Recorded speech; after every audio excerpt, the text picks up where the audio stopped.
Ngalakin Khadijan Nyunga Boja.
Okay, good afternoon, everyone. So welcome to our week 3 lecture of the power system analysis.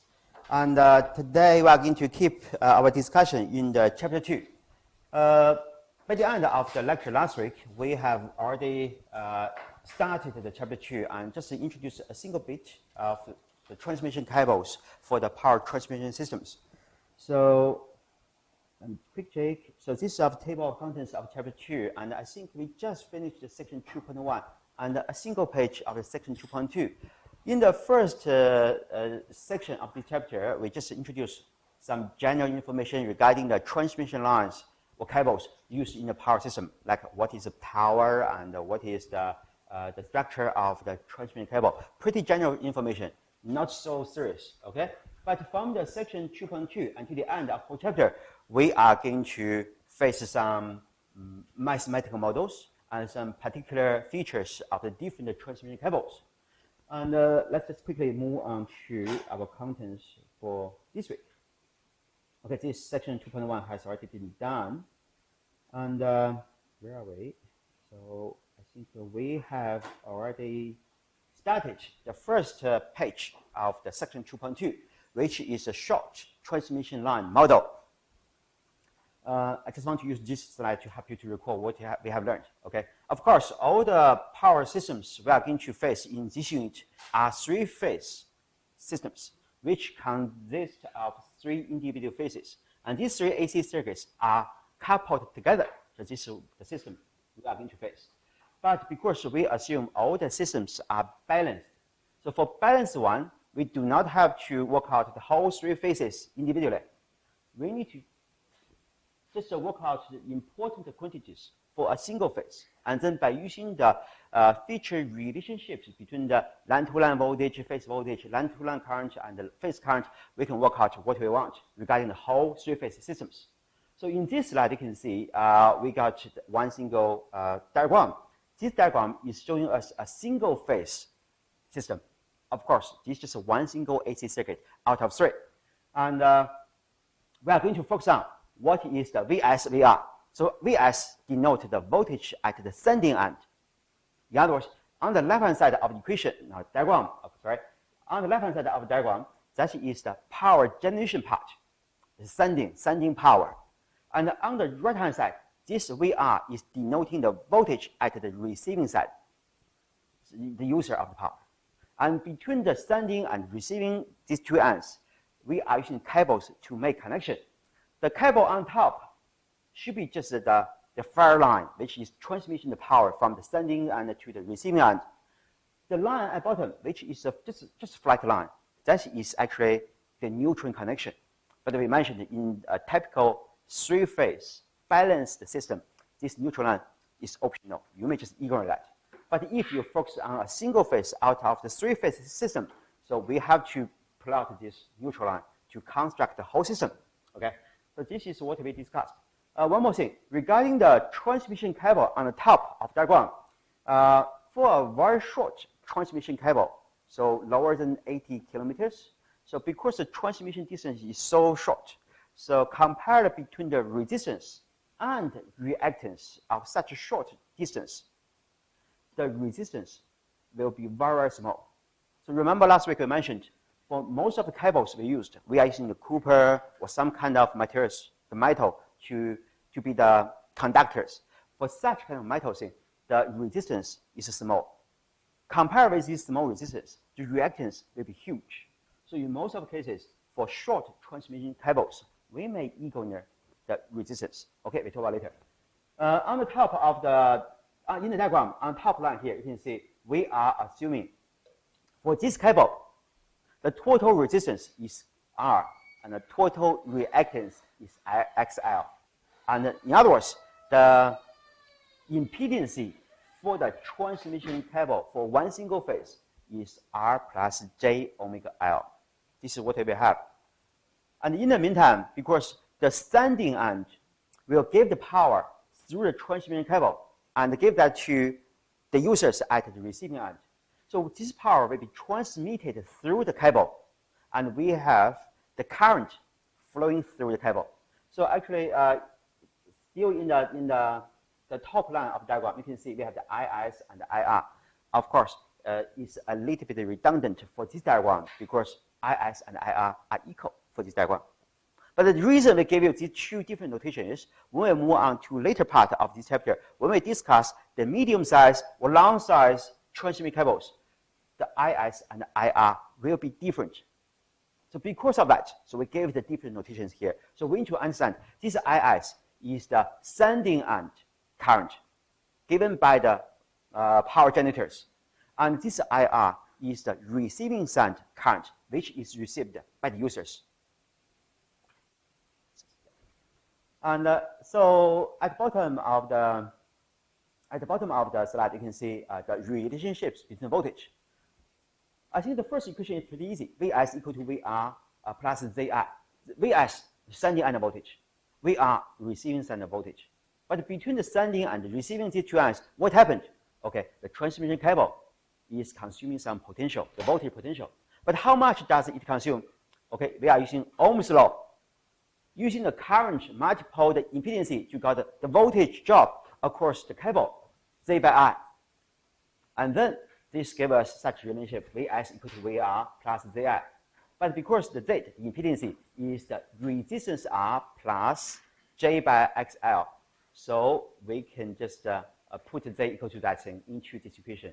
And then we got the very last part of the equation. So that's the easy thing. And so I think this part has already been discussed in last week. So any questions so far? So this should be pretty simple because this is the easiest model in this chapter. Okay. Now today, we are going to move on to the next part. This part will be challenging because we are going to face the phasor diagram regarding different quantities. Okay. So let's slow down in this piece. And if you have any question, please just let me know. Okay. So now, based on this diagram we analyzed, we are going to have our phasor analysis by using the phasor diagram. Everyone, I want to remind you again. Regarding this Vs, Vr, Is, Ir, they are not just numbers.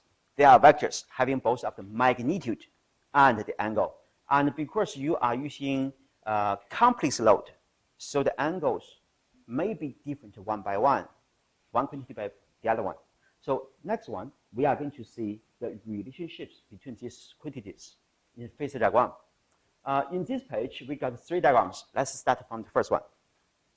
Lagging power factor. Okay. Let's just start from scratch. In this diagram, okay, let's maximize this one. First of all, the receiving end voltage will be used as a reference. So what does reference mean? Okay, quickly, we can see it. Remember, weeks before we said So all the phasor or vectors are a vector actually in the complete line. So real axis and the imaginary axis. And if you got the AC voltage, AC current, or AC power, they are corresponding to different vectors pointing to different directions and having different magnitudes.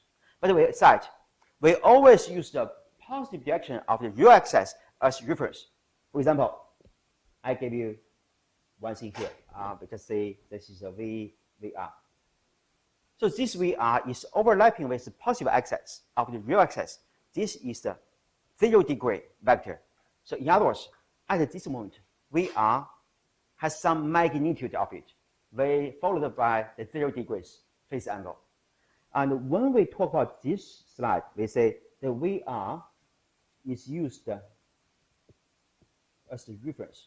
That means the VR is always have 0 degrees angle and is always pointing to the positive direction of the real axis. So actually, in all three diagrams, you can see no matter what are other things, the VR is always pointing to the same direction because VR is used as the reference. Okay, so here, guys, bear in mind, so the angle for VR is always 0.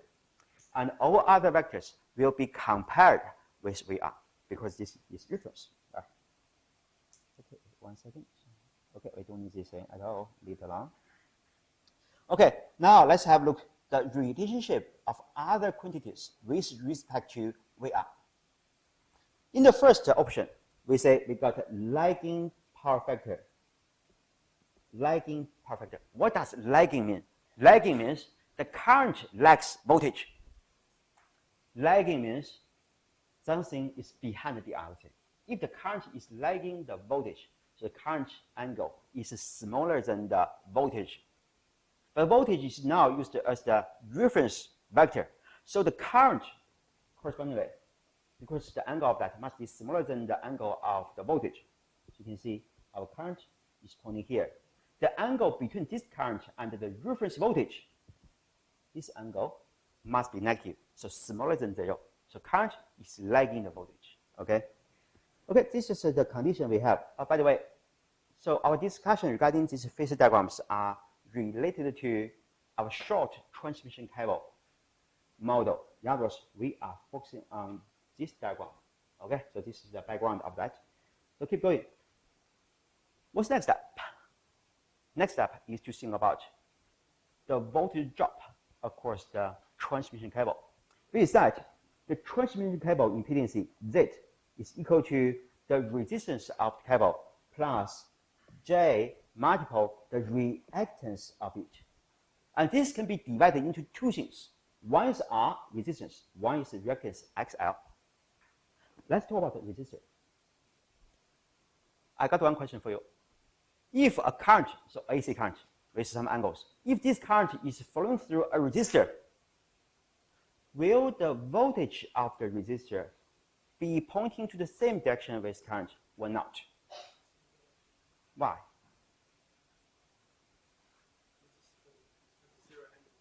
That's right. Okay, everyone, so please bear that in mind. So resistor doesn't have the, so-called a single resistor, doesn't have the imaginary part. It's not able to change the phase angle of the current flowing through it.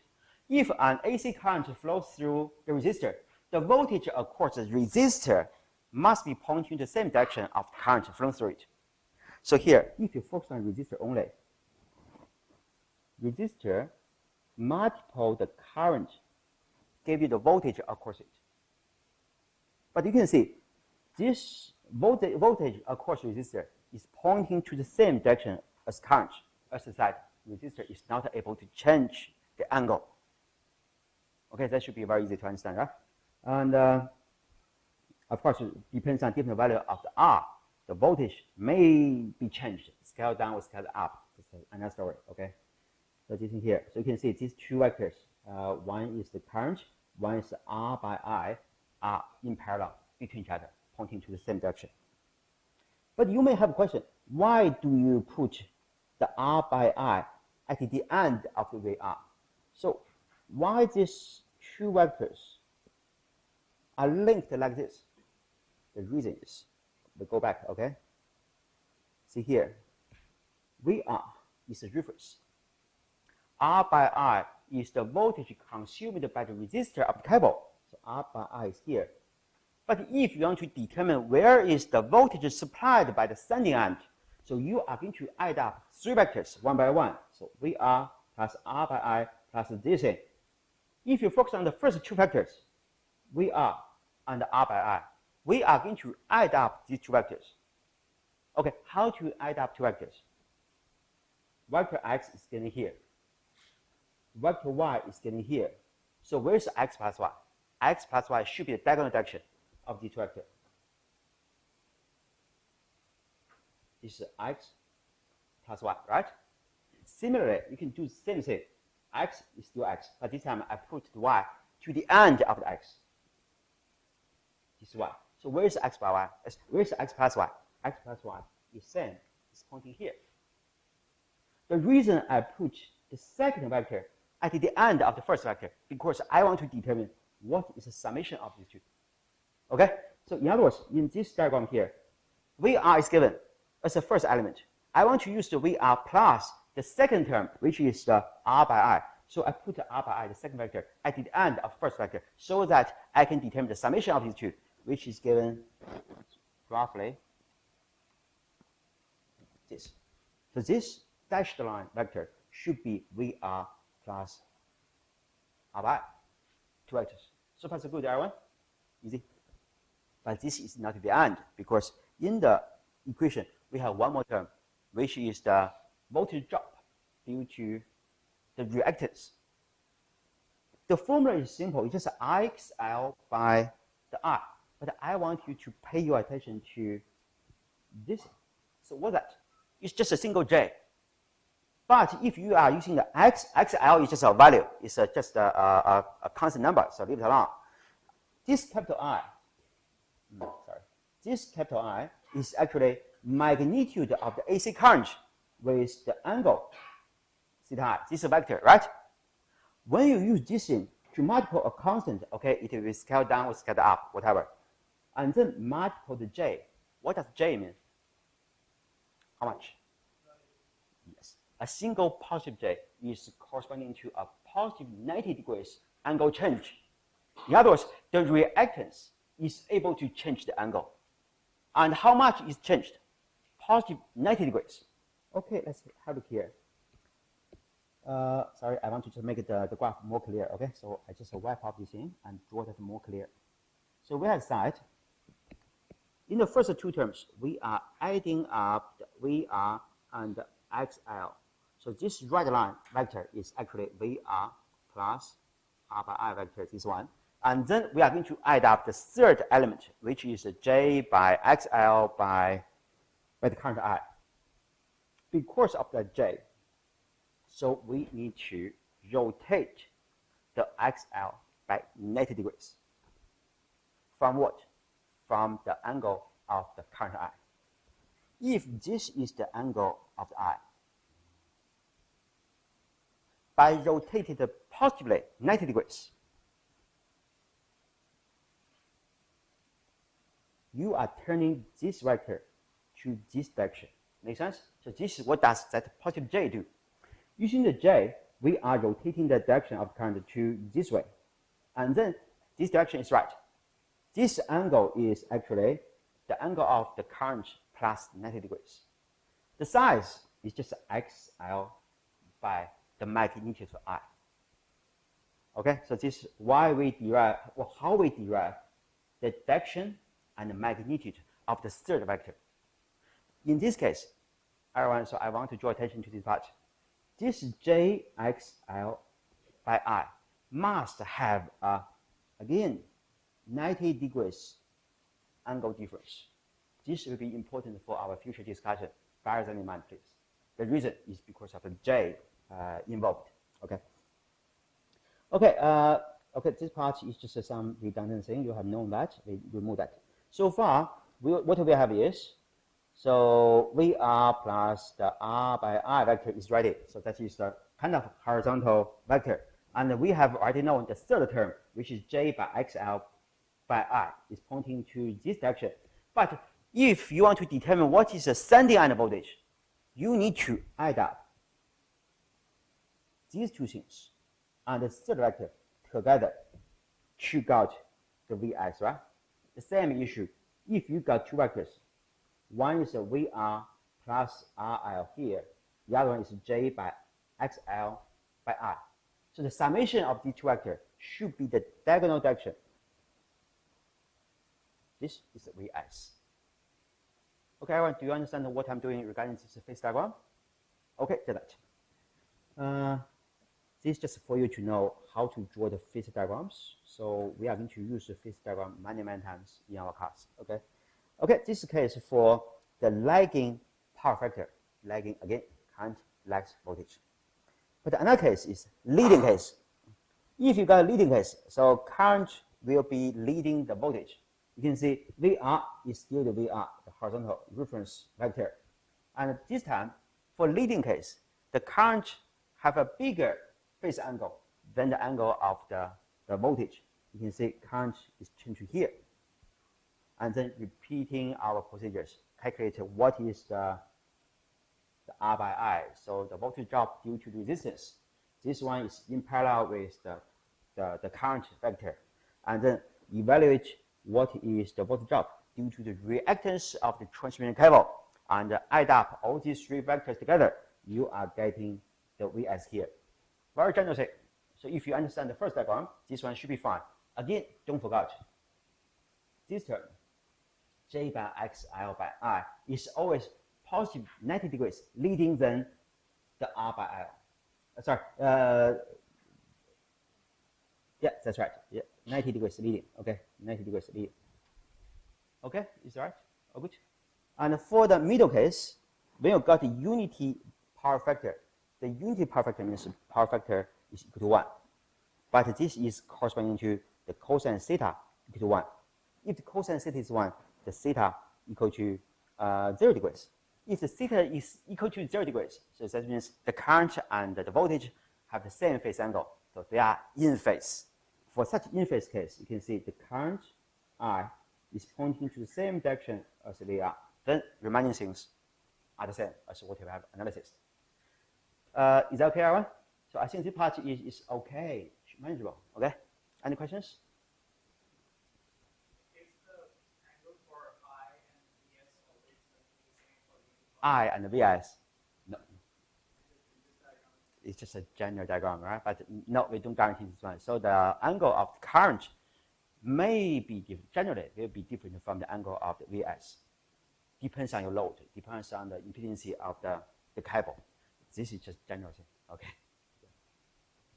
Okay. This slide is not so hard, but take some time for you to think. Okay. Okay. Here in this new slide, you can see, as I mentioned at the beginning of class, because we are currently discussing the short transmission cable models, and when the size of the cable or the length of the cable is pretty short, less than 80 kilometers, the resistance can be equivalent because it's much smaller than the reactance of such cable. So in such case, the R is assumed to be 0 ohms.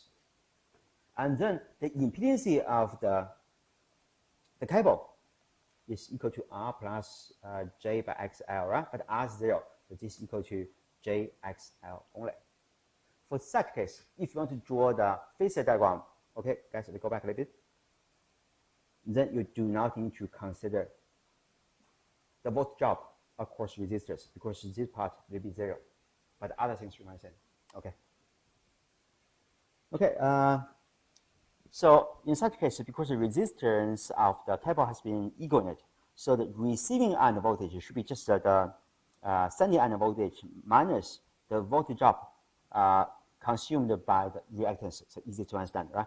So we assume the magnitude of the sending end voltage Vs is constant. This is very reasonable because at different home, at different time, so we have different power requests. So when you require more power for your home, so the generator will try to produce more power so that the voltage supplied by the voltage sending end is constant. But if we do not need too much power, so we reduce our demands. So the generator will slow down to produce less power. So the rule for the generator is to guarantee, first of all, the power supplied by the generator should be able to meet the demands. Secondly, the voltage must be constant. So in this case, we are assuming the voltage level, the magnitude at the sending end is a constant. This constant means the magnitude is constant, but the angle is still different. Okay, you have three phases. And now we are adding a load with power factor angle theta. The angle between current and the VR. So here, of course, we are going to add a load. So we are talking about the user side business. So we are using the current and the user side, what is receiving side voltage as the important quantity. So the angle theta is the angle between these two receiving and quantities. Okay. Now we are going to add this load in parallel with the existing original load in parallel with each other, and inspect the change of the receiving side voltage. When the theta is smaller than 0, current lags voltage. We know this one. When the current leads voltage, so the theta is greater than 0. Okay, this is just a general background. So I might just ask you another question. So let's just make the whole thing easier. I want to say not impedance, we talk about resistance only. I give you one resistor. Let's say maybe just 6 ohms. If I put another resistor in parallel with this one, no matter what is the value, 10, 20, 3, I don't care. If I put a new resistor R in parallel with the 6 ohm resistor, so the total equivalent resistor will be higher than 6 ohms or lower than 6 ohms.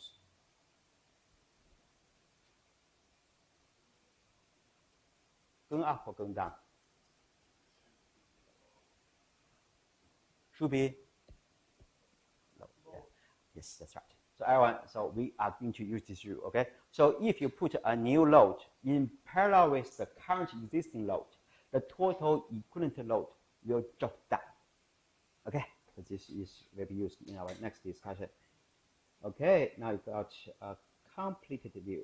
Okay, in this case here, the new load has already been added to the existing load in parallel.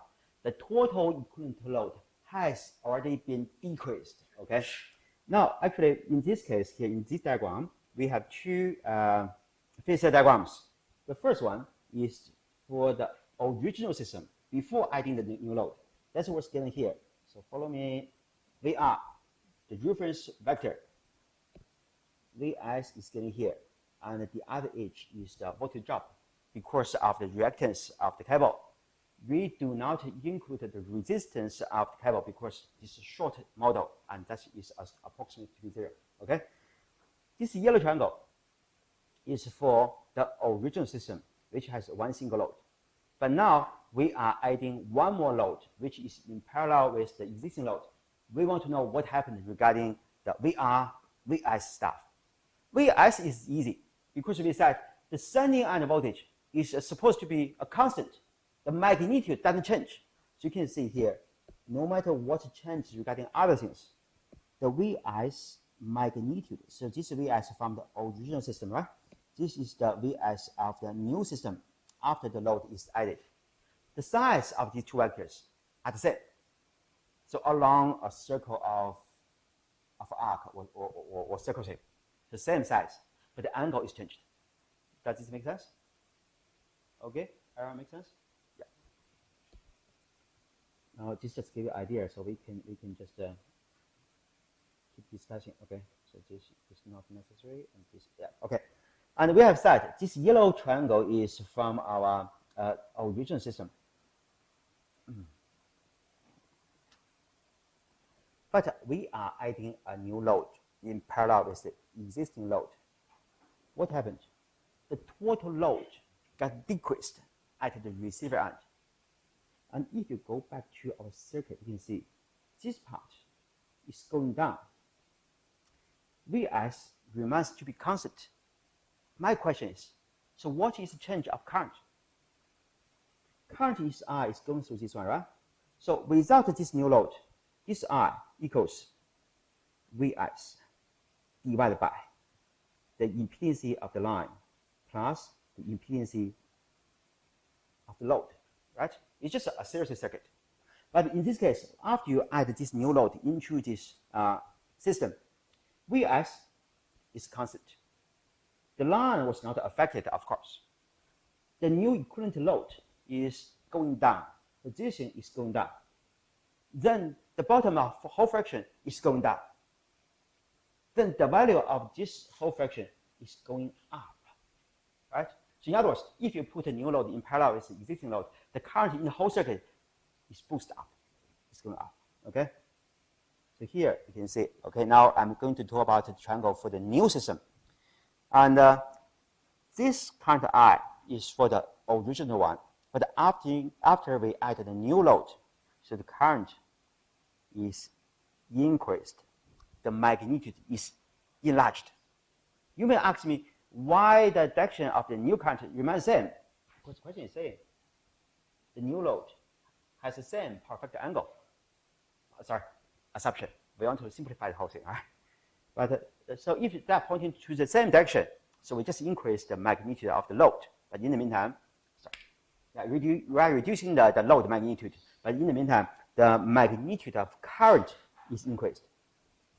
If the current is increased, so hold on, guys. Some sound from online students. Give me 1 second. Okay.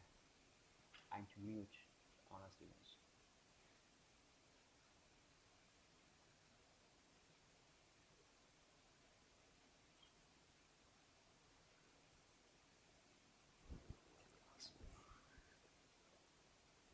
Okay. Okay. Now we are talking about the new system, right? The current is increased, right? But don't forget, this current will be used to evaluate how much voltage is dropped during the transmission cable, because we are going to use this current multiple the reactance of cable. If the current value is increased, so I is going up. So I multiple XL is going up as well, right? So that means, so I'm using green pen. This is the voltage drop across the reactance from the original system. But after we put the new load in the new system, the magnitude of the voltage consumed by the cable will be increased. Make sense? Oh, good. Again, why these two green lines are pointing to the same direction? Because we said for this J by XL by I, there must be normal, so 90 degrees difference from the current. But between these two systems, the current direction is not changing. So the new system, J by XL by I, must be 90 degrees as well. So these two must be parallel with each other. Okay?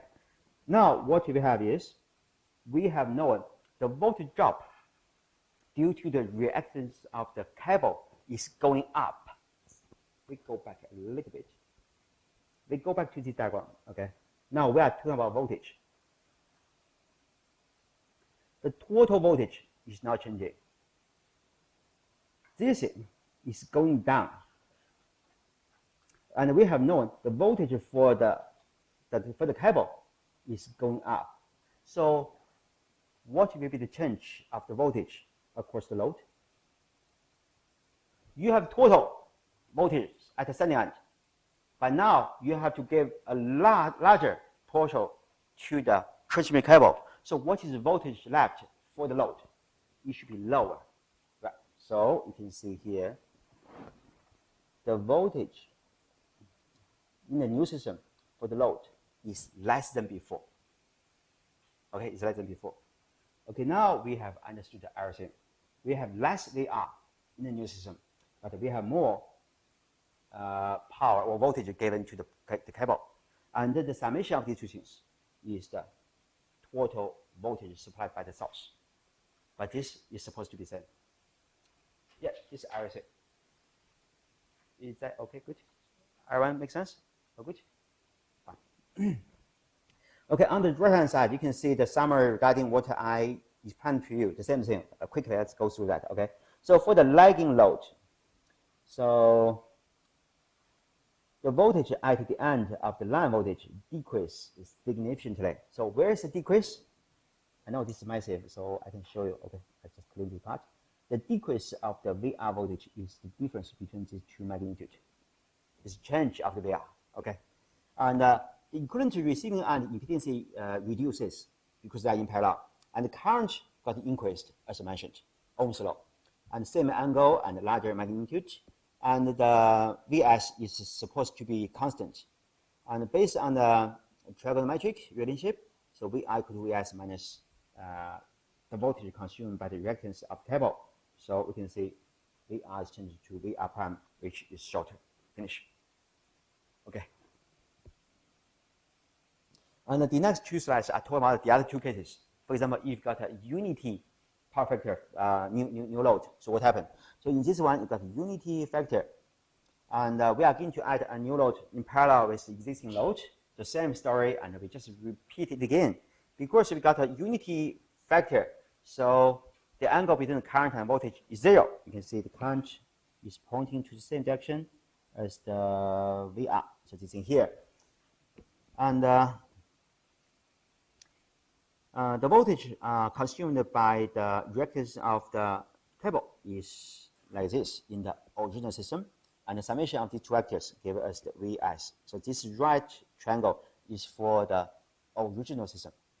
But by adding a new load in parallel with the existing load, so same issue, they are in parallel. So the total equivalent impedance got lower, current is increased. So you can see here I'm using another color of pen. So in the new system, the current is increased.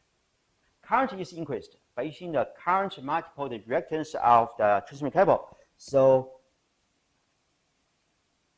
the voltage consumed by the reactance of the cable got bigger than before. So you can see this green line segment, vertical line segment, is longer than the vertical line segment. That is because we are increasing the current. And then the remaining things are the same. So you know this, the new VR prime. You know the the new voltage consumed by the transmission cable, and then the summation of the two give you the voltage supplied by the sending end. Okay, so you just change triangle, and the final relationship is if you got a unity factor load. And it will cause the slight decrease in the voltage at the end of the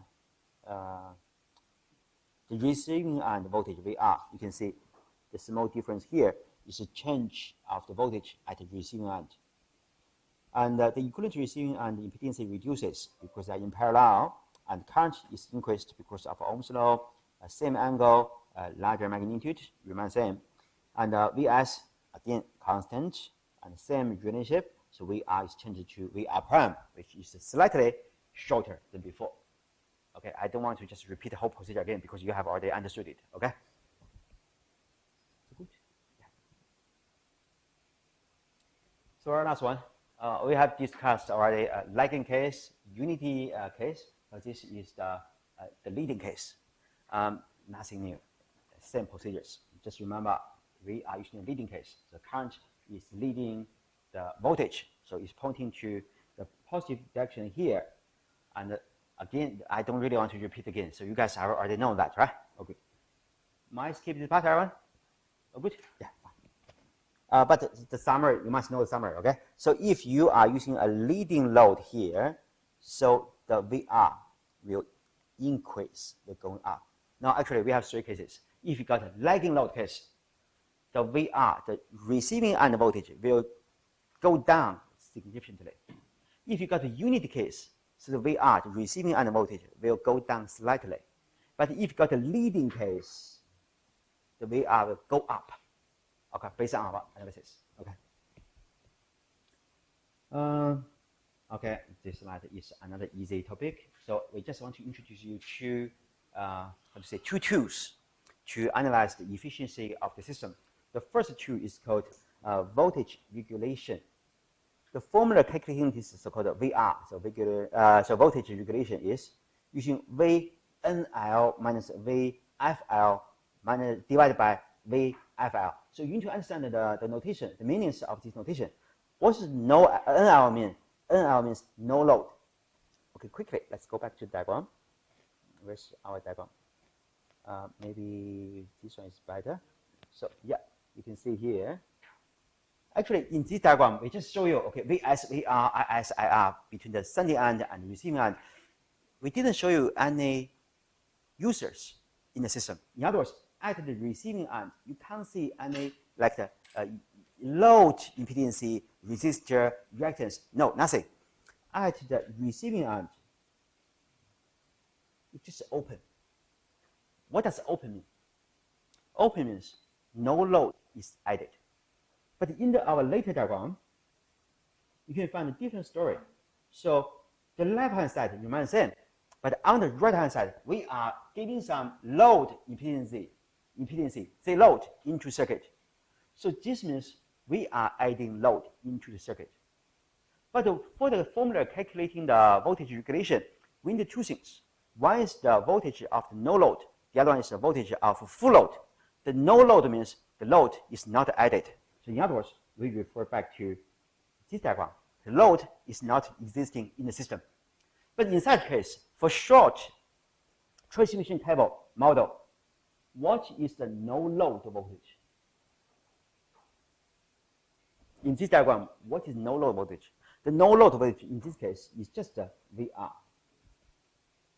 Is this VR equal to Vs?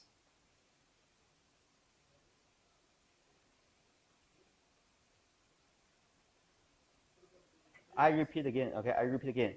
This is a no load case. We do not have any load. The two terminals on the receiving end are open. If they are open, do you have current? Can current go through these two open terminals? No. If the current cannot go, if the current cannot go through this part, so the current will be zero. But in this simple model here, the cable, the load stuff are all connected in series. But if the load part got zero current, do we have any current in the transmission line? Okay, this is zero. This is zero. If the current going through the cable is zero, what is the voltage drop across cable? If the current flowing through the cable is zero, what is the voltage drop across cable? Zero, Ohm's law. Impedance of the cable multiple the current flowing through it, but the current zero, zero by anything zero. So in that case, for this no load case, the voltage drop across the line is zero. If the voltage drop across the line is zero, so what is the VR? VR is equal to Vs, right? Is that right? So Vs, the supplied voltage, equal to the received stand voltage plus the voltage drop across the line. But so far, the line doesn't consume voltage. So Vs is equal to VR. But this VR is a receiving end voltage. But we are not using any load, right? So this is the no load voltage. So in other words, under the no load condition, VR and Vs are the same. Where is that? Okay. Be careful. When we got no load, receiving end and sending end voltage are the same for this short transmission cable model, which is equal to VNL, no load voltage. But what is a full load voltage? Of course, if you mention the full load voltage, so a full load will be added to the receiving end. But what is a so-called, how much is a full load? Normally, for the transmission systems, the full load means the nominated or rated load to the system. Normally, this will be given. Shortly, we can have a look at a question, so you will see why we call that a full load, okay? Okay, after knowing these notations, the calculation should be easy. So no load voltage minus the full load voltage divided by the full load voltage by 100%. Then you got the voltage regulation. This is one important measure to the efficiency of the system. Okay. Next one, transmission line efficiency. Actually, by doing this calculation, we want to know how much power is consumed by the cable. If you want to get one very effective and efficient power transmission system, less power consumed by the cable is better. You definitely do not want most of the power you produce is consumed by the cable, right?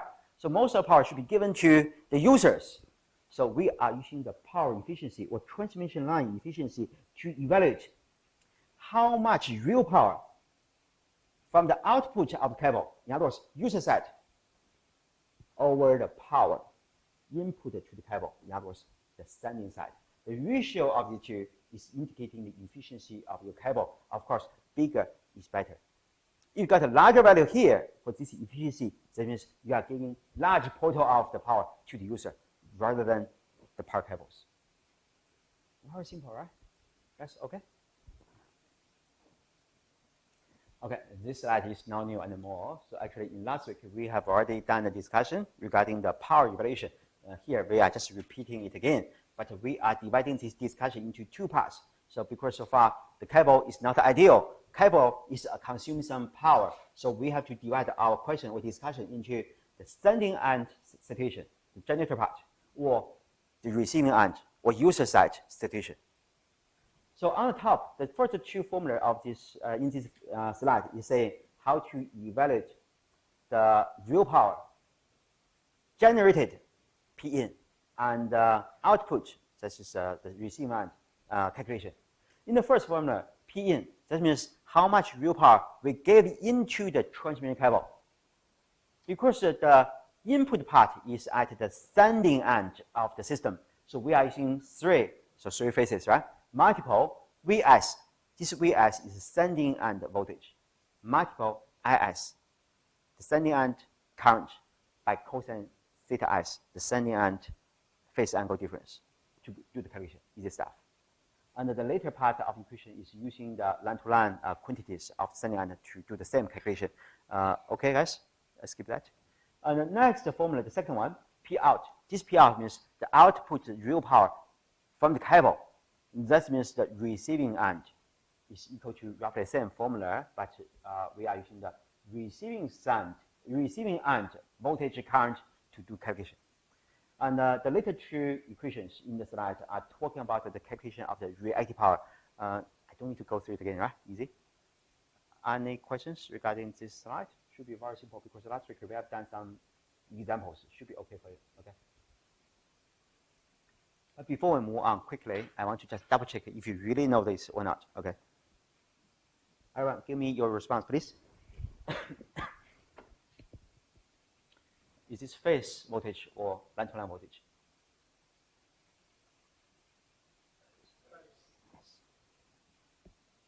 This one, phase current or line-to-line current? Or line current, anyway. What? What? So again, so this IS, is that a phase current or line current? Both, yes. Because we assume we have the balanced Y connection, right? By default. If you got a triangle or dot pattern, you can convert that to Y pattern, right? So if you got a Y pattern here, so the line current and phase current are same, remember? Yeah, don't be fooled, okay? And these terms here, they are all related to the line-to-line thing or line current stuff, okay? You can find the notations used for the current are the same because we mentioned for Y pattern, line current, phase current are the same thing. They are equal. Oh, good guys? Yeah, easy stuff. And okay, another easy formulas. So how to evaluate the input side or the sending side apparent power? Okay, don't be fooled. This is not a vector. This is just a value. If I want you to evaluate complete power, so I can just write S in is a bar on top of it. This is a vector, but this is not the case. This is apparent power. So it's just the magnitude. Sorry, my fault. I didn't mean this. So because in this part, I want you to evaluate this, and this is equal to the magnitude of that vector, the complete power, okay? It's just the number 3 multiple Vs by S, and the angle is equivalent, okay? And for the output side, same thing. You see here. Oh, good.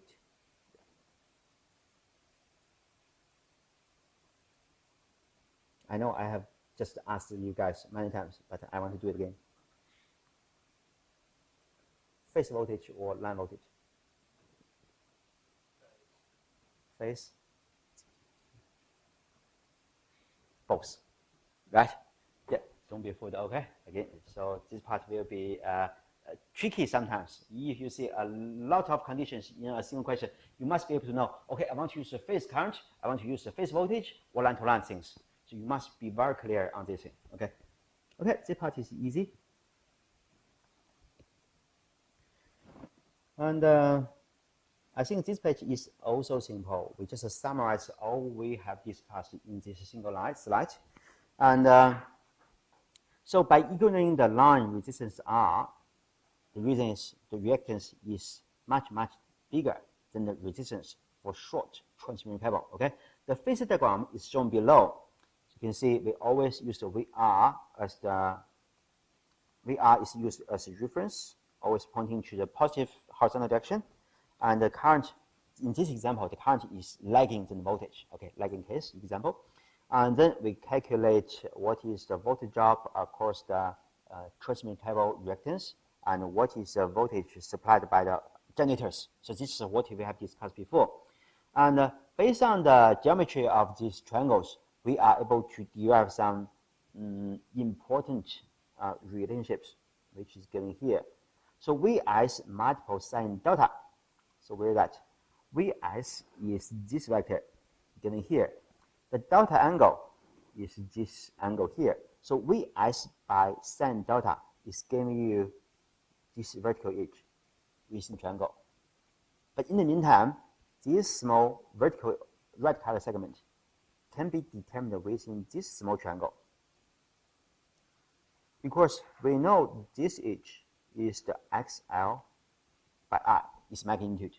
And the angle theta is corresponding to this angle theta, but theta is known. And then within this small triangle, the vertical edge is equal to XL by I multiple cosine theta. But because these two things are pointing to the same vertical edge of triangle, so these two things are equal. Okay, we are going to use this one in next slide when we calculate power. Temporarily, bear that in mind. Okay. The very bottom formula, okay, we have repeated it many times. You know, the sending end voltage is equal to the receiving end voltage plus the voltage due to the reactance of cable. So this is not new anymore. Okay. But next page will be kind of important. Okay, more important than previous slide. So ignoring the line resistance R, the following equations can be derived to approximate the output power of the transmission line. Be careful, this is the output power from the transmission line. This means how much power the user can derive from the cable, okay? In other words, what we want to derive is the real power at the receiving end.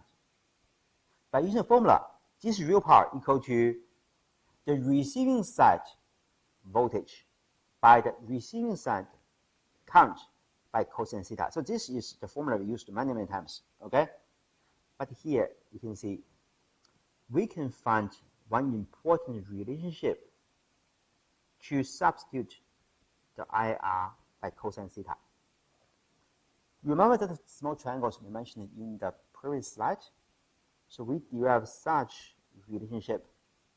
And in this mathematical expression, we got on the right-hand side, I by cosine theta multiple XL equals Vs by the sine delta. But this time, for evaluating how much real power we can derive from the receiving side, we want to derive the value of the I by cosine theta only. So we are moving the XL to the other side. In other words, I by cosine theta is equal to Vs by sine delta divided by XL. And this thing is used to replace this term. Oops. And then to derive this answer. Where? 3 phases. Is that okay, everyone? Okay, this formula is kind of useful, but not so important because derive the real power at the receiving end is not our final target. We want to know when we can derive the maximum power at the receiving side. In other words, this is our focus. But if you re-examine all the important variables on the right-hand side of the equation, you don't have too much things to control. Most of these quantities are out of control, except this delta. We have sin delta here. If I want to derive the maximum value of this real power, I have to maximize the sin delta. But for sin function, when you can maximize it, for sin function, how to derive its maximum value is 1, of course. But under what angle you can derive the maximum value of 1? 90 degrees, right? In other words, you want this delta to be 90 degrees. Once the delta is 90 degrees, sin 90 degrees is 1. 1 is gone. So the maximum power you can derive is this. Okay, you need to understand what does delta equal to 90 mean?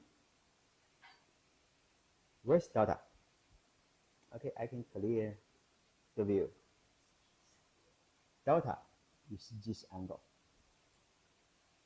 In other words, the delta is the angle difference between the two voltages, VR and Vs.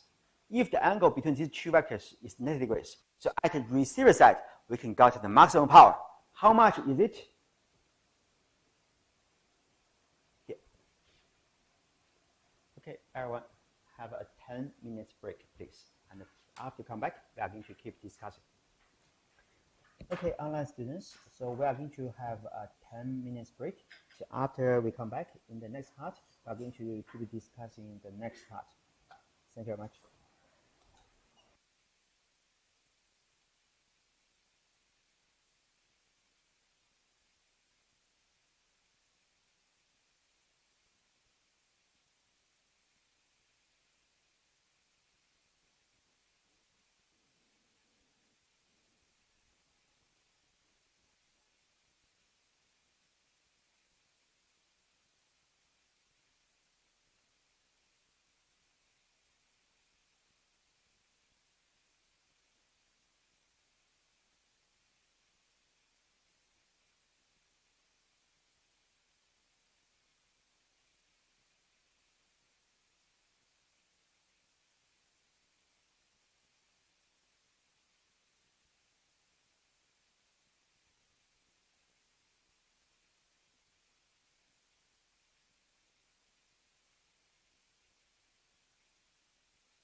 Okay, everyone, so let's start our next part. So far, we have already discussed all the important factors regarding the short transmission line model.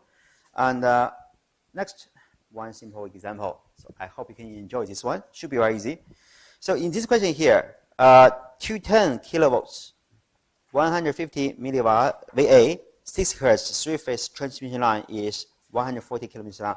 Okay, when you read these conditions, all these values given at the beginning. So guys, if you have a copy of this, please make notes. They are all rated values. Remember we mentioned the full load, no load voltage stuff. So this is indicating the full load cases. Okay, so the rated values. And for such a system, it's 140 kilometers long. Hold everyone, so read the middle sentence of the slide. So we treat this as short for purpose of the example. Okay, if the distance is up to 140 kilometers, that should be medium-sized transmission cable. But for this case, they temporarily treat this to be short model. It's for our future computation later. Okay, so normally, if the question in the exam or test asks you, the transmission length is about 80 kilometers, that's short one. If that is 160 kilometers, that is a medium one. But this example is a special case, okay? And the characteristic parameters of the line is given as follows. R, you can see we are using lower R here. This is the resistance of a unit distance, in other words, per kilometer. Is 0.09 ohms per kilometer. The lower X is the reactance per unit distance, so 0.88 ohms per kilometer. Why? Okay, in our discussion regarding the short transmission cable, we didn't use it. In the medium one or long one, we are going to use this Y. This Y is the admittance. And its distance, its value is 4.1 by 10 power to negative 6. Yeah, you answer my question. What does S mean? S is the unit for admittance. The full name of it is Siemens. Thank you. And the unit value of it is 4.1 by 10 power to negative 6 Siemens per kilometer. Okay, so it's just all the details we required. The voltage at the receiving end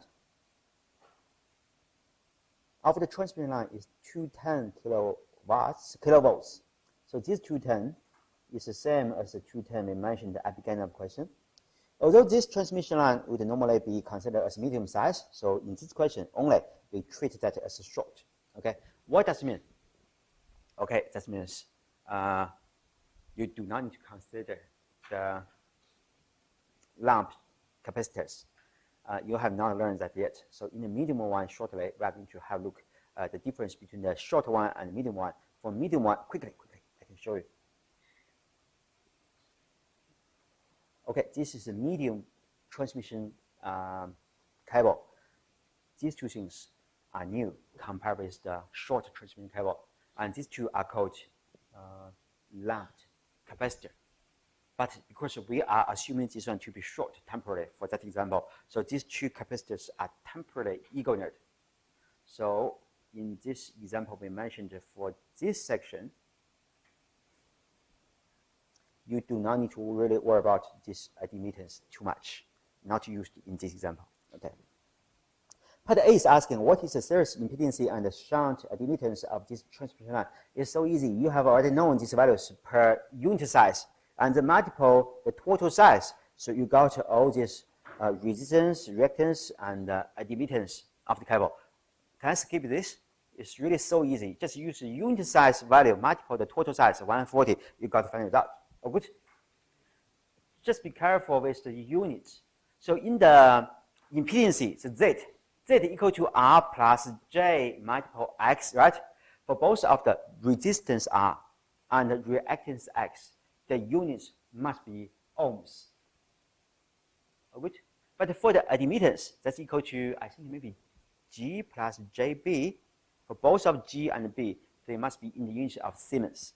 So you can see we are using different units here. Don't lose half marks because of that in the test. Because if you write down wrong things, for this one, or write down wrong units for the different power terms, you just lose marks. But don't do this thing, okay? And the puppy, what is the sending end voltage if the line is supplying rated, okay, everyone? So just in case you forgot it, please highlight this one on your side. The rated one always means the one we given at the beginning of the question like this, okay? Now, we want to supply the rated voltage. That means at the receiving side, we want the receiver or user of the power to get 210 kilovolts, 150 MVA power stuff, okay? So if we want the user to receive 210 kilovolts and the apparent power at 0.85 power factor lagging, so what will be the sending end voltage? Okay, how to solve the question? So I think the idea is easy. We want to determine the sending end voltage. But all the informations or conditions we got are just related to the users. So we want to use VR plus. For short transmission cable, it should be just J by XL by I. But again, this example is so special. The resistance have to be considered as well. Make sense? So this is special example, okay? So in other words, we need to consider not only the XL, but also, sorry, my fault. I mean R plus JXL, the impedance of the cable, multiple the current. So this is the receiving side voltage. This is voltage drop due to the impedance of the cable. The summation of them give us a total supplied voltage. Okay. Okay, this is the equation we want to use. So to solve the sending end voltage.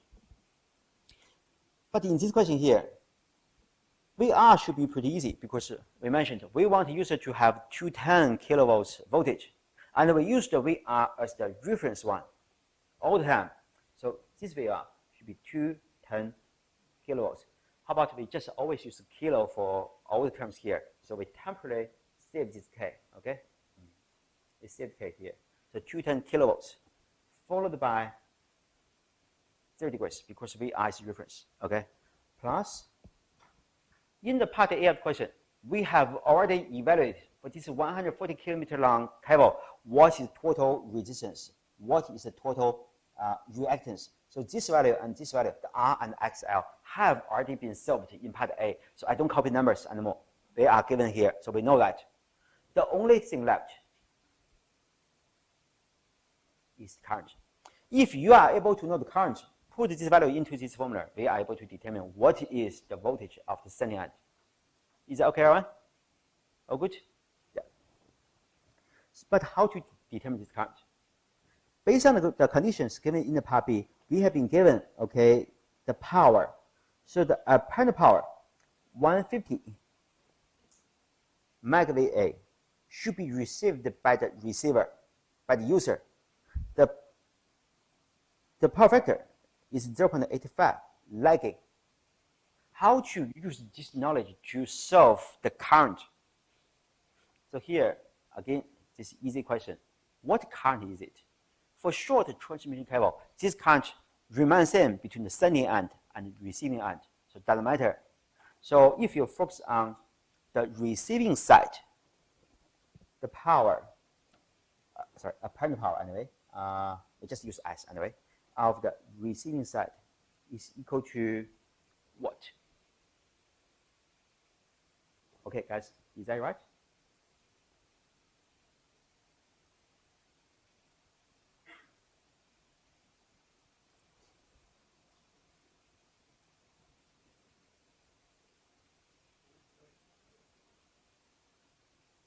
Do you understand what I'm calculating using this formula? If I'm using this formula. So VR is actually the receiving side voltage. IR is the receiving side current for single phase, right? So this is actually calculating the apparent power of the single phase at the receiver, right? But based on the condition of the question, do you think this 150 MVA is a single phase power or the three phase power? Three phase power, right? Did that mean something? Is that okay? Okay? Should be right. Okay. Now finish. Give me just 1 second. This is the first step. This VR and IR just a single phase quantities at the receiver side, right? But so answer that question here. We want to use the voltage. In this question here, okay, this one is no one, it's 150 MeV/A stuff, right? 3 is constant, that's okay. We want to determine the current. So we just need the one thing, the voltage. The voltage of single phase, right? I want question again. Do you think this 210 kilovolts is a phase voltage or a line-to-line voltage? Which one? Line-to-line voltage. Remember last week we mentioned when we discussed questions in last week's lecture, we don't care what is connection pattern of the users. We just need to guarantee the voltage supplied by the transmission cables to be some constant or rated values. The users may use Y pattern for home use, may use the delta connection for industrial use. We don't care. We just need to guarantee the line-to-line voltage is what we rated, what we wanted. So in other words, all such kind of voltage we supplied here is a line-to-line voltage. But if this is a line-to-line voltage, so we can't use this formula at all, because these two things we are just phase quantities. So let's do this way.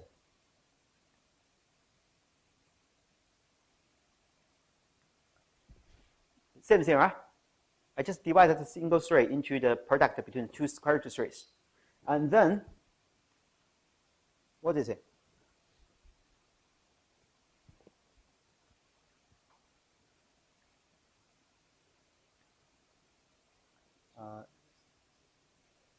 Receiver side line-to-line voltage, right? Why do I do that? Because this value is given as condition. This value is the rated voltage, 210 kilowatt. Is that okay, everyone? Any questions so far? I think this is a little bit tricky, but if you understood that, everything will be fine. But you must understand, again, which data is given. So is that line-to-line voltage or the phase voltage or something like that, okay? Now, in this case here, we know what is the apparent power, and square root 3 is constant. And this voltage, the line-to-line voltage at the receiver side is given. So only one thing left, IR. Then you can solve how much the current IR. This IR is the receiver side current, okay? So let's quickly check our solution, okay, quickly. So you can see we are calculating this in here. So using that formula we introduced. And our target is to determine what is the receiver side current. Then we just move this term to the bottom of left-hand side. So we derive such an equation. And 210, this kilovolts is actually line-to-line voltage, and 150 MeV/A is the total apparent power. So after this calculation, you will got the magnitude of the current. Okay. Is it okay, everyone? Oh, good. Yeah.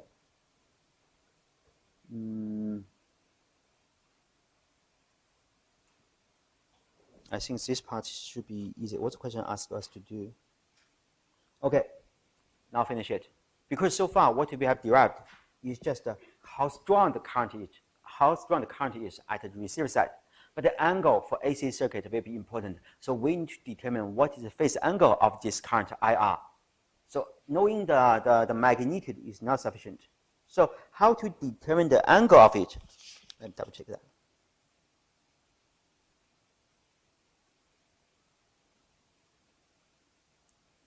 Okay, here we need to use the next condition.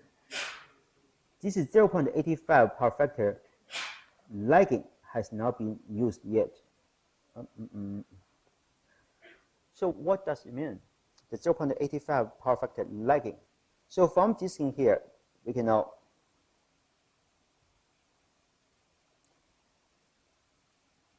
let me quickly look here. First of all, cosine theta is the power factor. We know the power factor is 0.85. So based on this one, you can derive the value of theta is, so arc cosine 0.85. So how much we got? 31.8 degrees. But please be reminded, for cosine function, based on a power factor here, doing the arc cosine, you will be given the value of the angle, but you do not know the sign of it. It could be positive, it could be negative, because cosine, either positive or negative angle, you got the same result. But when you do the arc cosine, okay, you don't know what is sign of it. So either positive or negative. How to determine which one is it? Read the lagging information. What does lagging mean? So we have mentioned it many times. Lagging means the current is lagging current. Sorry. The lagging means the current is lagging the voltage. Sorry. Okay.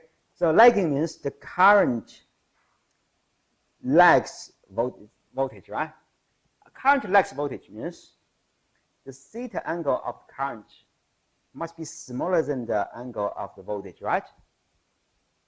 But remember last week we mentioned in a power triangle, the angle theta for the power triangle is actually equal to theta v minus theta I, right? For this case, because theta I is smaller than theta v, so theta v minus theta I should be a value greater than 0. Do you agree? And now we have only two options. So theta equal to positive 31 or negative 31. But theta is greater than 0, so theta must equal to positive 31.8 degrees. Good? Okay, you need to understand what does this 31.8 mean.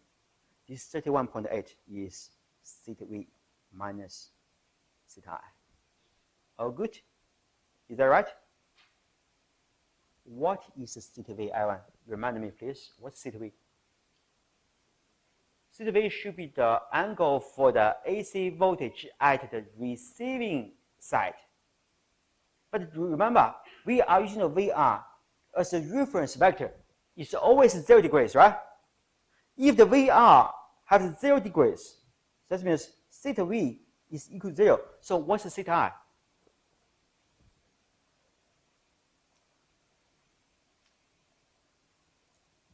Negative. Okay, if you really want to draw it out, VR is pointing to the positive horizontal direction. The theta I, or the current I will be pointing roughly here. I don't know the magnitude. I just know the angle is negative 31.8 degrees. Is that okay? Now, after this understanding, we have already determined everything regarding current. Because in our calculation shown here, we know the magnitude of current is equal to 412 amps. And from our analysis, we know the angle of the theta IR is negative 31.8. So combine this information and this angle information, we can write receiving end current is equal to 412 with negative 31.8 degrees amps. So far so good, everyone? Any questions? A little bit tricky. There are so many angles, but I think my explanation should be sufficient for you to understand these relationships, right? If you have questions, let me know, please. Okay. Okay, now we have already determined the current. So we need to move on to next question. Okay, sorry, not the next one. Because in the part B, there are another similar questions. So if you got a unity power factor or 0.85 power factor with leading information, so how to do the calculation? I don't think I have to do it again, right? So can you manage this by yourself? Or you want me to go one more? Okay, I leave that to you because I believe most of you can just manage this thing, okay? Again, the angle will be the key thing, okay? Okay, next one, part C. Let me just wipe off this stuff. Okay, in the part C, what is the voltage regulation of the transmission line for each of the case in B? I don't want to work out all three cases. Let's just using the lagging case for discussion, okay? So what will be the voltage regulation? Voltage regulation is equal to, can you report the formula? We what? No load. Oops. No load minus the full load divided by what? Full load or no load? That's right. Good memory, very nice. And in this equation on the right hand side, Do we know something? Okay, actually, formula is simple, but you may not really understand the whole thing. Regarding this no load or full load voltages, my question for you is, are they vectors or just numbers?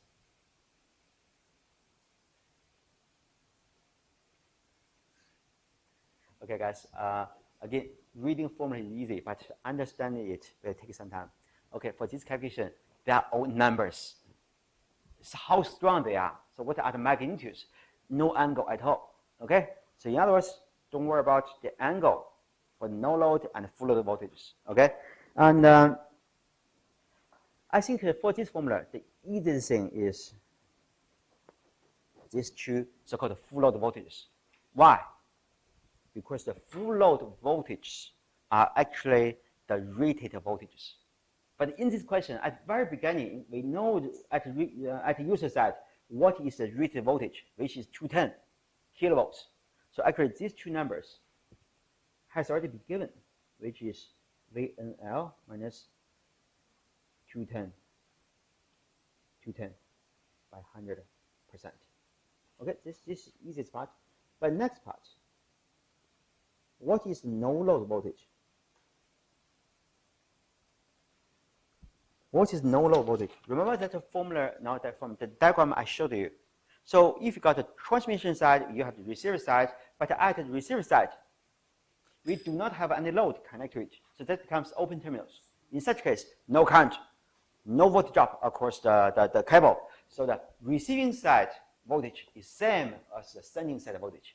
In other words, for this question here, this so-called no load voltage is actually the sending side voltage.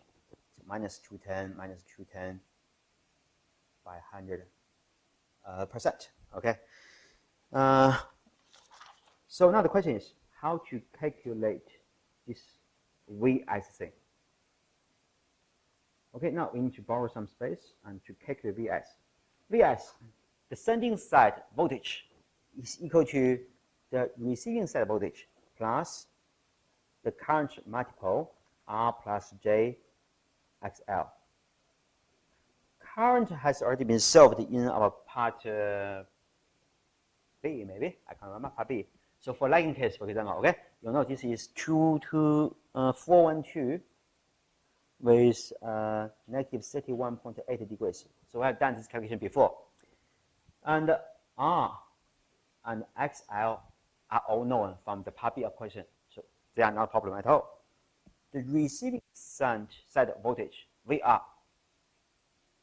is what? Is 1 to 1. I think you have done calculation anyway. You can check that by yourself. 1 to 1 magnitude. What's the angle of that? 0. Always reference. Now on the right-hand side, you have already known everything. Then just do calculation. Of course, vector calculation. The result is VS. So guys, let's keep this part. So for some of you, maybe the vector calculation is a problem, but I think if you convert all these vectors into the rectangular terms, you should be able to add up the vertical or the horizontal components together to finish calculation. I don't have time in the class. I leave that to every one of you. Okay? And okay, where is that? Okay, we are here. So now VS is solved. Looks like this. Okay? And then VS is known, and we can just put VS here as the no load voltage. Then finish calculation. You got the voltage regulation. Yeah. You may just say, for example, you have a power system, and we are giving power to the users. But users may have the freedom to turn on the light, turn off the light. If all the users are turning off the light, or maybe the cable is cut off, that means our generator is still processing power, but we don't have any users to use it. So regarding the power generator, this is a no load generation thing. We have to slow down the generator to reduce the production of the power. But the voltage will drop down as well at the sending end. But if all the users at night turn on the heaters, turn on everything, air conditioning every day, everyone, so the request of the power will be increased. So this generator part will give more power in this case. So this is full load case. The voltage will be changed as well when you change the rotation speed of the rotor of the generator. So we are just trying to compare between the lowest request, no load case, and the highest request, full load case. What will be the change of the voltage at the receiver side? Normally, this small will be better. Small is better because small means we do not have the suddenly increase or suddenly decrease, and the change will be smoothly. So this will be very easy for us to control the rotation of the generator, because each time you turn up or turn down the generator, it will take a lot of money, and all the power factors will not like this thing. You know, if you receive the electrical bill now, you have some options. The bonus, they give you bonus if you want to use power at the off-peak time. Why? Because they do not want to turn off the generator. If they turn off the generator, they will just spend a lot of money to restart it. So they encourage you to use the power during the off-peak time so that they can give you power without turning off the generator. Make sense? Some sad story. Okay. Where are we? Okay, I almost forgot. Okay, we have been here. So everyone, I think the voltage regulator part should be fine. You have already got one example here. So for the other two cases, for the unity power factor or the 0.85 lagging case, sorry, this leading case, you can do the similar thing. Is it okay if I skip the part? Is it clear? Yeah. And what's the very last question? D. What's that D? What's the question D is asking us to do? What is the efficiency of the transmission line when it is supplying rated apparent power at 0.85 power factor lagging? So in other words, this power, the efficiency of transmission is equal to the output real power divided by the input real power by 100%. And this is just what we did, right? So in other words, we just need to evaluate what is the real power produced at the output of the cable and what is input power, real power to the cable. And I think this part should be pretty simple. So let's quickly see here. At the output part of the cable, so this is at the receiving end of the cable. This is 3 for 3 phases, and the receiving side voltage by the receiving side current by cosine theta. And then we got this result. This is for the output part. For the input part, do the same thing, and we got this value. And the ratio between this output real power and the input real power is efficiency of system. May I skip it? Any questions? Okay, now we just skip it that part, okay? So what's this? What is this thing? 14.4 degrees minus negative 31.8 degrees. This 14.4 degrees is the angle of the voltage at the standing side. This negative 31.8 degrees, we have calculated this one. This is actually the angle of the current at both sides for this case. Okay, you can see that as sending end or receiving end, the same thing. Okay, in other words, the difference between these two things is the angle in the phase power triangle. Okay, at the sending side, and the remaining part should be simple. Okay, now we have done a discussion of this example. I know this is pretty long and so many things are involved, but I think you can understand the whole question now. Before we move on to the next topic, any questions? Good. Okay, section 2.3. In the section 2.3, we are reviewing what we have discussed in the section 2.2, but by using a mathematical model. In other words, within this section, we want to construct a mathematical model for all types of the transmission cable models or cases. In such case, you can see we still have our sending end and the receiving end. These two parts remain the same. And at the bottom, you have one line here, one line here. This is for the neutral connection between the two three-phase systems. And on top, we are sending out the voltage, the power, the current from the sending out into the cable. And on the other side, this power, current, voltage stuff are received by the users at the receiving end. But what happened in between? Okay, you can see we call that as a network. Don't worry about this term. So actually, we can treat this to be a black box. If you are using this so-called model, the two-port model for our short transmission cable cases, in this black model, in this black box, we don't have too much things. At bottom is just a connection of the wire at bottom. On top is just one. Remember we said we have one resistor followed by one, how to draw that? Anyway, let's put that. Reactance.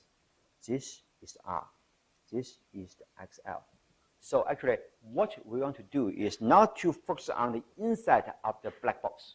We just need to focus on four things which are outside of this box. So in other words, we focus on VS, IS, VR, and IR.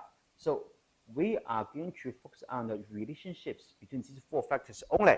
And then we are going to use a mathematical model to describe what happened inside of this black box.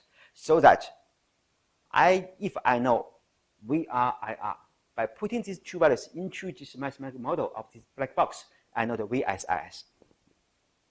This will be started from the short transmission cable case because that's easy, and then it will be extended to the medium size or long size cables. But the idea is same.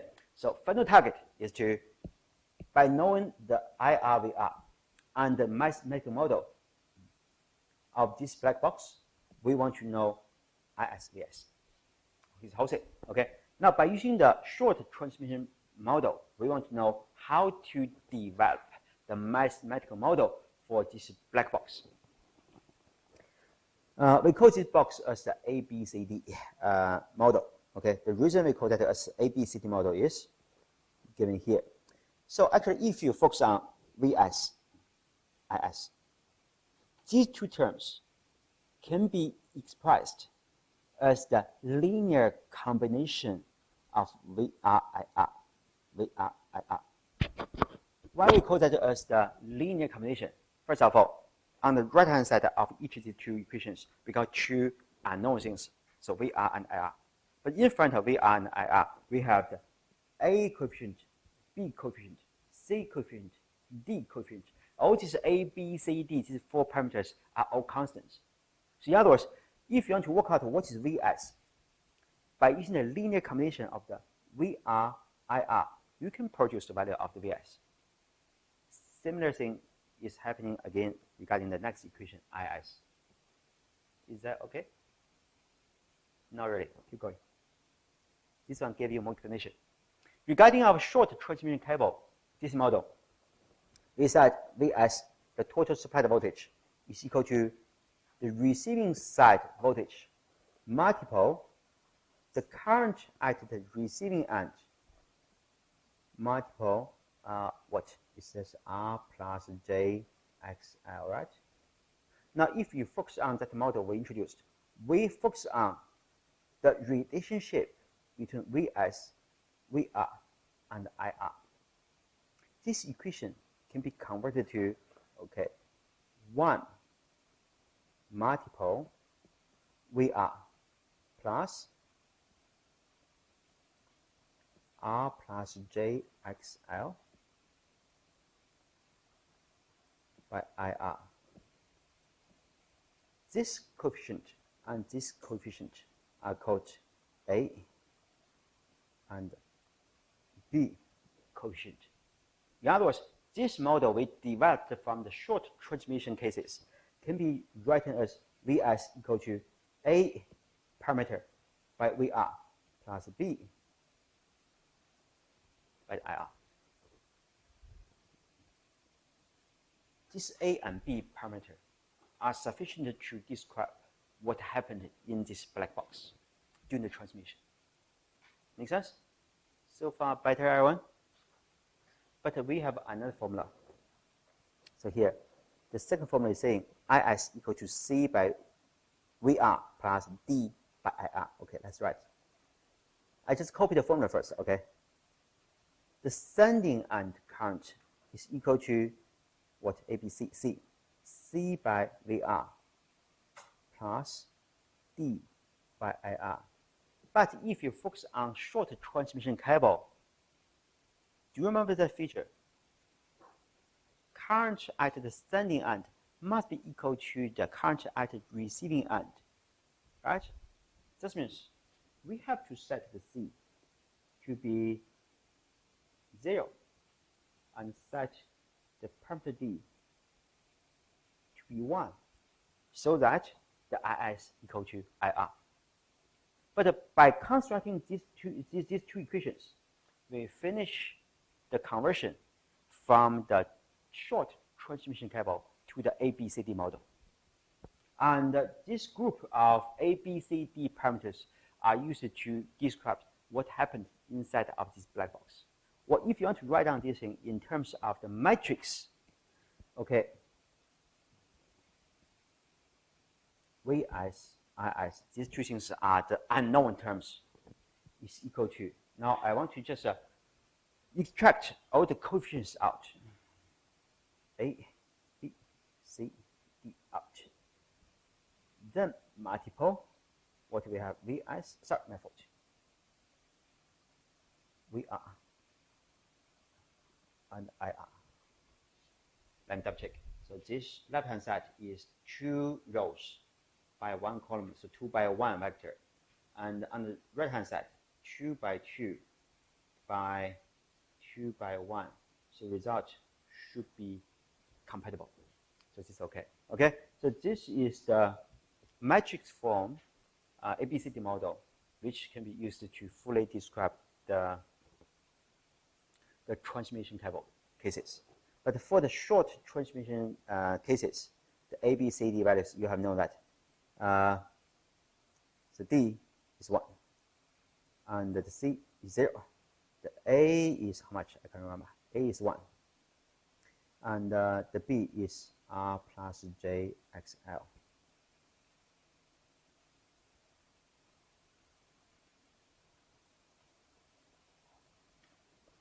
That.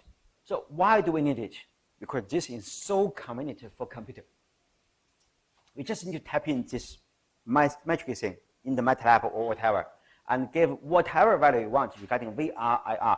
Then the computer will tell you what VS, IS we want. Okay? So this is why we need this model, because it's so convenient.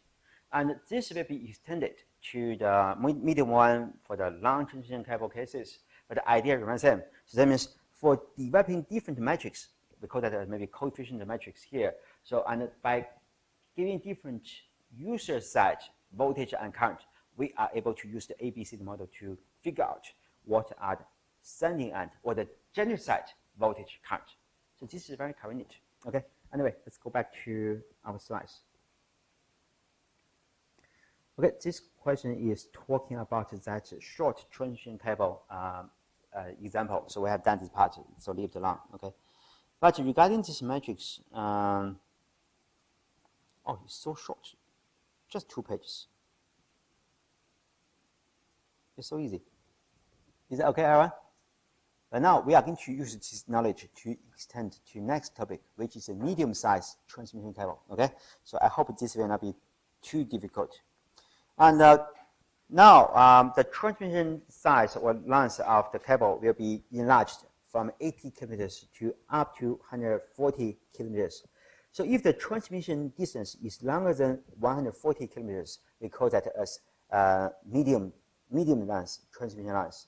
Okay, but because the size is so long, much longer than the short transmission cables, so first of all, resistance cannot be equivalent. Okay, so in other words, we can't assume the R to be 0 anymore. So R should be some non-zero values, the first case. The other thing is, under such long transmission distance, so the admittance becomes important. Okay, we can't ignore them because in the short transmission size, the admittance of the cables were ignored because they are really too short. But up to 140 kilometers, the admittance becomes to play important roles. Okay, but how can we model the admittance of the transmission cable? Okay, we are using capacitor to do that. But anyway, if you see the long transmission cable shortly, you can find how we insert one single capacitor to indicate such admittance. But the medium-sized one is not so long, it's not so short. So we have to use the other way to model the admittance. So here, we are adding two capacitors, one on the left, one on the right. One on the sending side, one on the receiving side, to represent the total admittance of the transmission cable. And because we are just distributing the admittance into these two capacitors, so we assume these two capacitors have the same value. And the admittance of these two cables are Y/2 equal between each other. Okay? This is the only difference between the medium size and the transmission cables. But even though diagram is just this small difference, our analysis will have very huge difference. Okay? So let's have a look what happened. Regarding this diagram, first of all, the admittance of each capacitor is equal to half of the total line admittance. So we have known that half Y, half Y. The resulting circuit is called the pi circuit. Why we call that as pi circuit? Because it looks like a letter pi. I know messy, I know ugly, but anyway, we just call that as pi circuit. Okay. This is pi circuit, and it's shown here. In this pi circuit, the sending end remains the same. So we have the Vs and Is. At the receiver side, we have the receiving side voltage and receiving side current. But everyone, might I just ask you one question here? In this medium-sized transmission line cable or model, is the sending side current and the receiving side current the same? Not anymore. Why they are not the same? Here, because of that two capacitors. For example, let's focus on the sending side. Is is provided by the generator and go into the line. And after reaching this point, this one single sending end current will be split into two ways. One way, go flat to the right. We call that as I, SER, whatever. And the other branch is going down to go through the sending side capacitor. So for admittance of that, all right? And this is called the IC1, whatever. And keep going. This ISER, whatever, this current, will go through the transmission cable and arrive at the receiver side. But before going into the receiver, so it will be split into two ways again at this point. One is IR, so this current will go into the users, but the other current will go through the other capacitor of the admittance. Because of these two currents, IC1, IC2, so this IS and IR will be different between each other by default. Okay. Before moving on, may I just ask you one more question? Now we assume at the user side, the receiving side, we do not put any load to the two terminals. So in other words, these two terminals got open circuit, no load. Is the receiving side voltage the same as the sending side voltage or not? No, they are not equal at all because these two terminals are not in parallel with the sending side terminals. In between these two pairs of the terminals, we have so many capacitors, inductor stuff. Okay, so they are not in parallel anymore.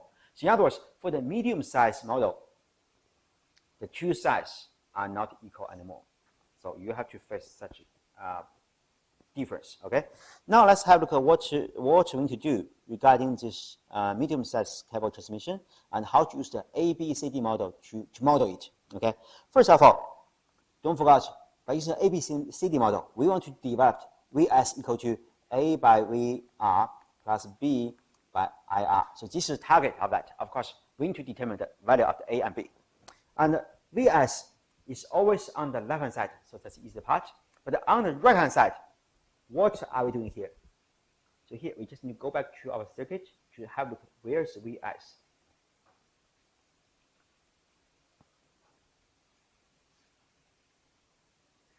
The voltage Vs is given here.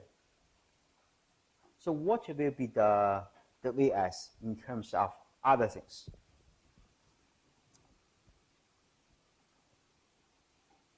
So here, let's just analyze this circuit, okay? First of all, we said we go through the first segment, and after reaching this point, it's split in two ways, one going down, one going to the right. And then it will be split again, and one going this way, one going down. Temporarily, we can assume the user is empty, so no load case. So we want to find out what is the relationship between Vs and VR. VR should be pretty simple. VR should be current IC2 multiple this admittance Y/2. Is that right? Make sense? Again, I'm talking about VR. So what's VR? VR should be, normally, it should be the impedance of the capacitor multiple the current IC2. Right? But so far, we are not using the impedance for the capacitor. We are talking about the admittance. The admittance should be reciprocal of the, impedance.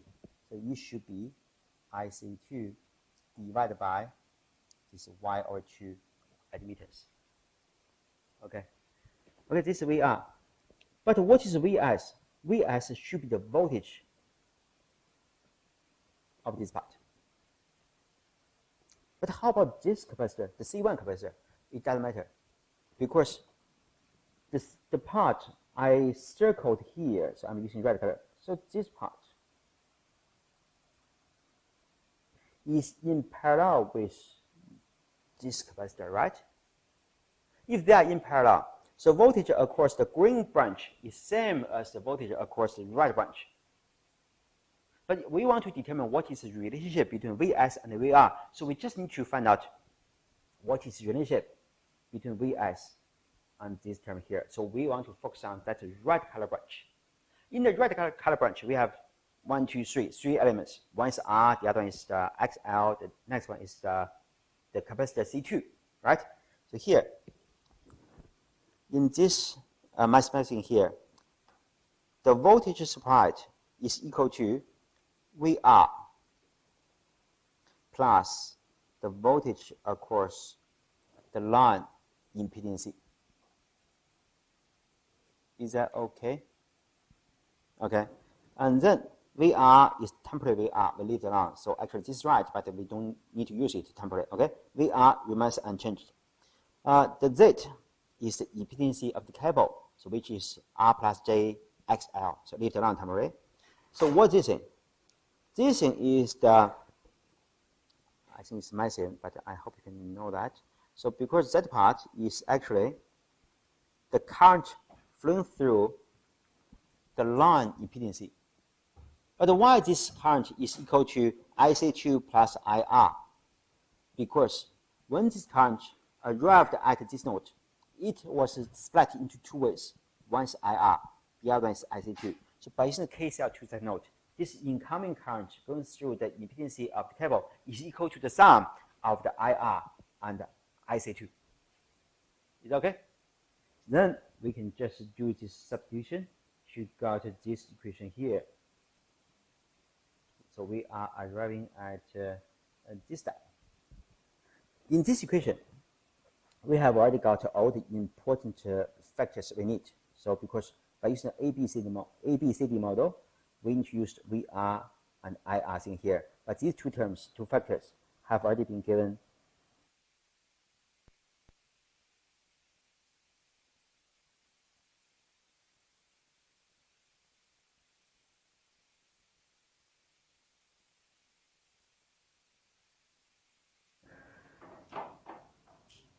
And start it again.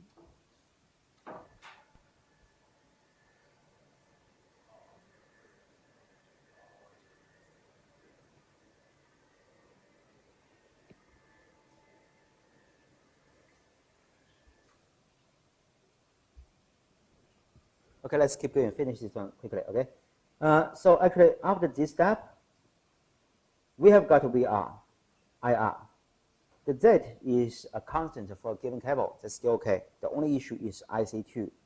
What's IC2? IC2 is the current flowing through the secondary capacitor. But actually, from our discussion given here, we have already got IC2 in terms of VR. So what we can do is move this admittance to the other side. So we can get IC2 equal to half Y by the VR. And then this will be used here to replace the IC2, so to derive this equation.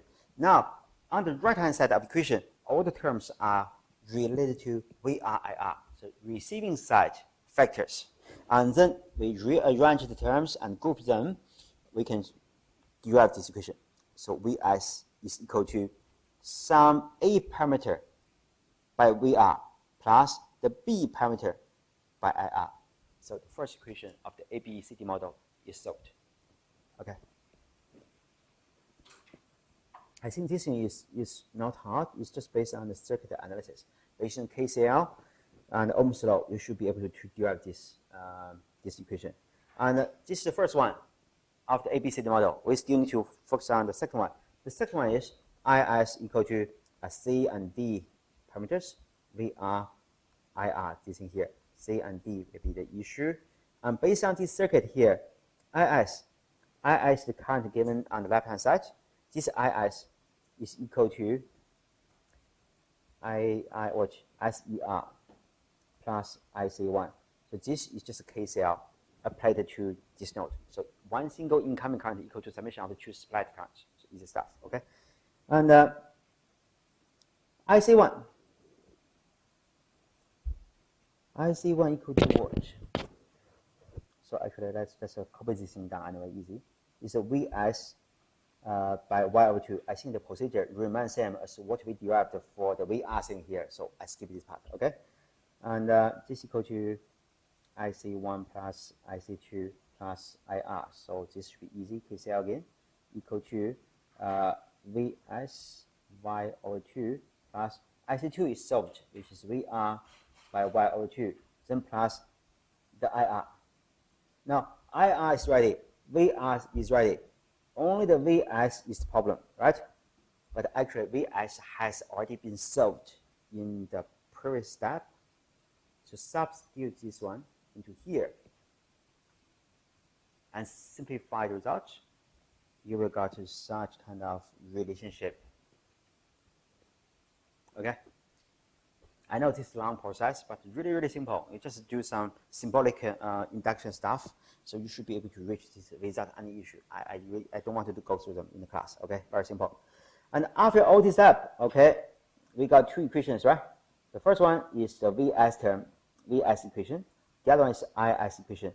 So the format of these two equations can match to that of the ABCD model in terms of VRIR stuff.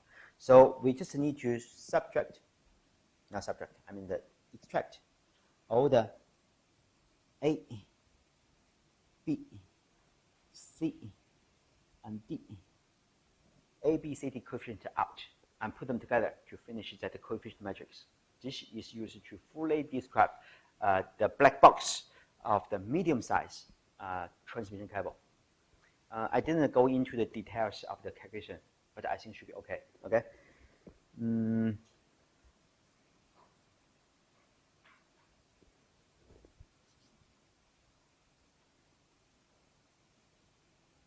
So far, so good, everyone?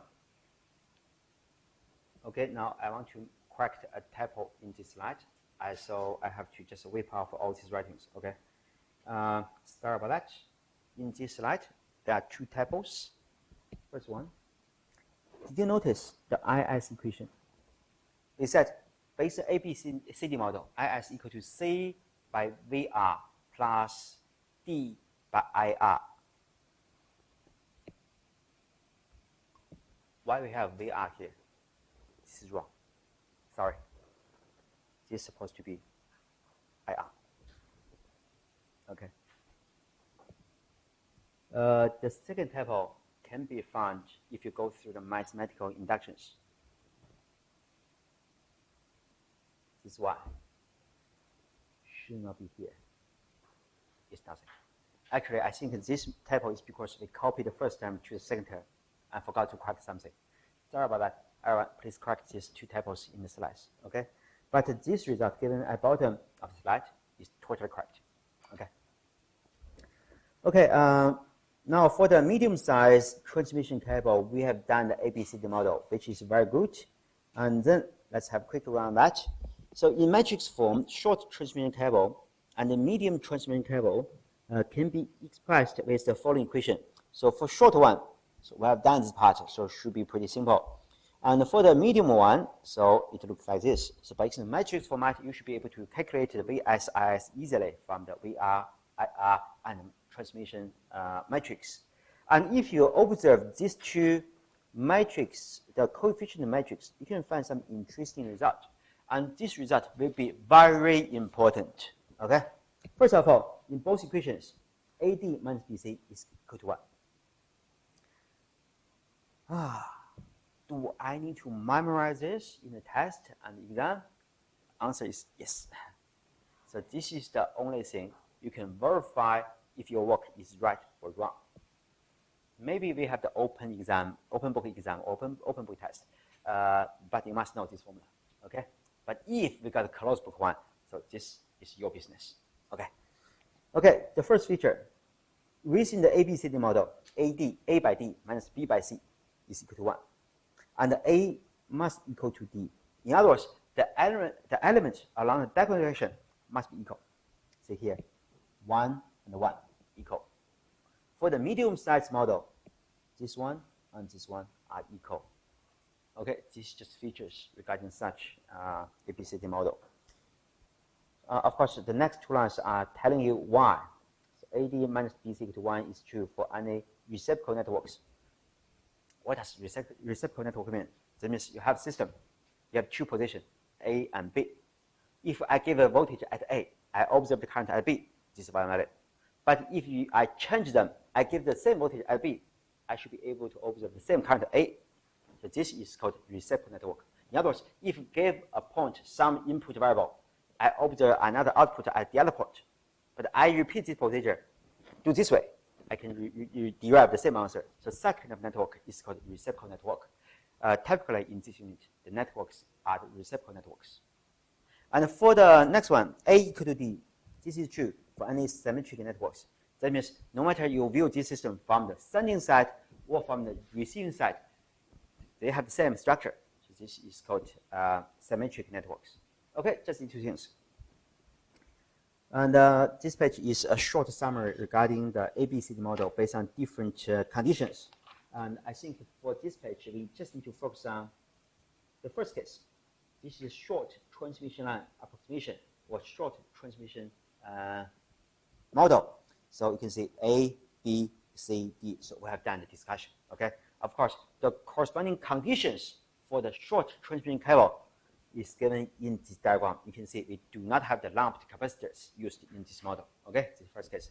For the medium-sized transmission cable, you can see we are giving such capacitors for admittance of the cable for medium-sized transmission, and we have such result as the ABCD model. But when you use this diagram, be very careful. This is slightly different from what we had discussed regarding medium-sized cable. Because when we discussed the medium-sized transmission cable, we said for the 2 capacitors, the admittance are all half Y. But here, that is Y1, Y2. You need to understand this Y1 should be equal to Y2, equal to half of the Y in our discussion. After you understand this one, so this parameters given in the ABCD model should be the same as what we have derived from our discussion, okay? And this is the medium-sized cable. Example. I'm really exhausted. How about let's take another break? So after we come back, I'm going to use another 20 minutes to finish the example. Then we dismiss this lecture. Will that be good, everyone? Thank you very much. So everyone, another 10 minutes break. Thank you very much. Okay, online students, we want to take another short break, so about 10 minutes. Please come back at 10 past 5, and we are going to finish this example. Thank you.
Let's go back to, you mean this part, right? Yeah. Regarding the medium sized one.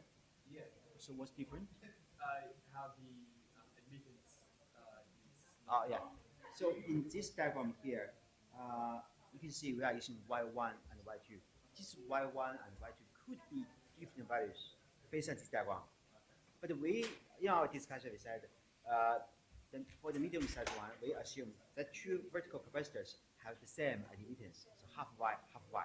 In such case, you simplify the version of this. You got my point? Yeah. So this is pretty general. So y1, y2 could be different, could be unvalues, but in that case, it's just half and half of the total admittance of the total for cable. And if you make the y1 and y2 in this diagram to be equal to y02, then these two will be the same. Make sense? Yeah. So if we are given a value in a test and we want to use this, we should Half the total. Actually, this question is the exact same as the one we discussed. You can see here, in the third line, we have got the y is 4.1 by 10^6 for the inch size, and multiple 140 kilometers. We got total y. This total y is a total admittance for the whole 140 kilometers cable.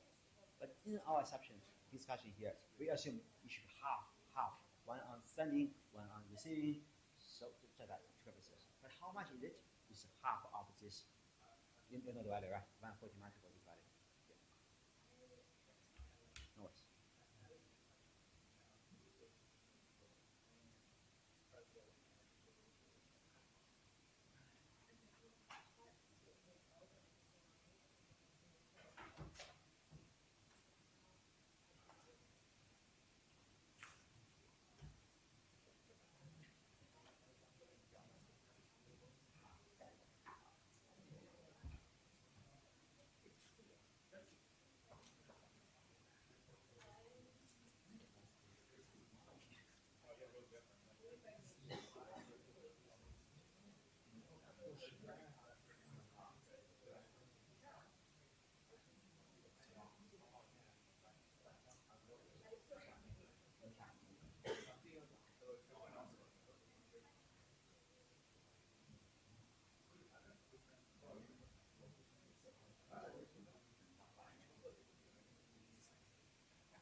Okay, everyone, so let's just finish the very last piece of this lecture.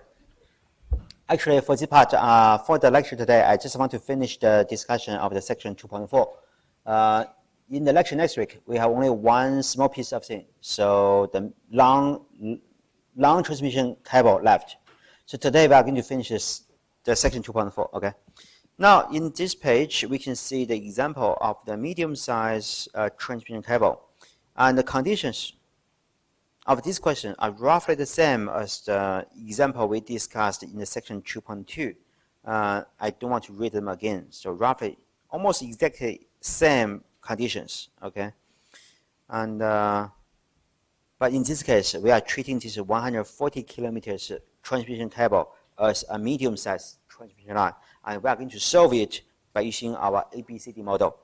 Part A remains same. So you are given the unit size, resistance, reactance, and admittance. So by multiplying the total transmission distance, you got total resistance, total reactance, and total admittance. So these things should be pretty simple. So part A is skipped. Part B. So what is current out of this transmission line? I think this part remains same as what we discussed in the first question. Is it okay if I skip that? Same formula, okay? So result is 412 amps, same result. And the line to neutral voltage out of the line will be using the line to line voltage divided by square root of 3. So 121 kilovolts, that's the phase voltage magnitude. Okay, same thing. And keep going. Now, this thing is new, ABCD model. And quickly, let's review our ABCD model for medium-sized one. This part is the final result, so important. Okay, even though we got an open book test or exam, and if you want to find out where is the formula for this model, okay, come to this page for the short one, for the medium one.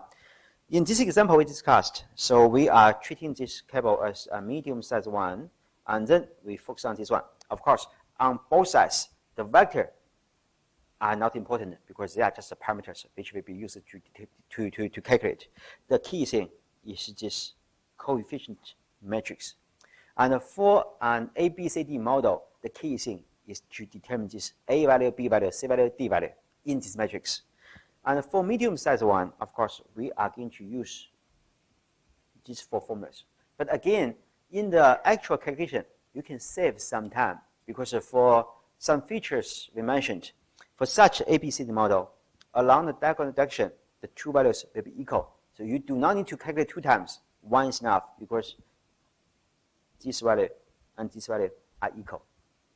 Okay? So using these features.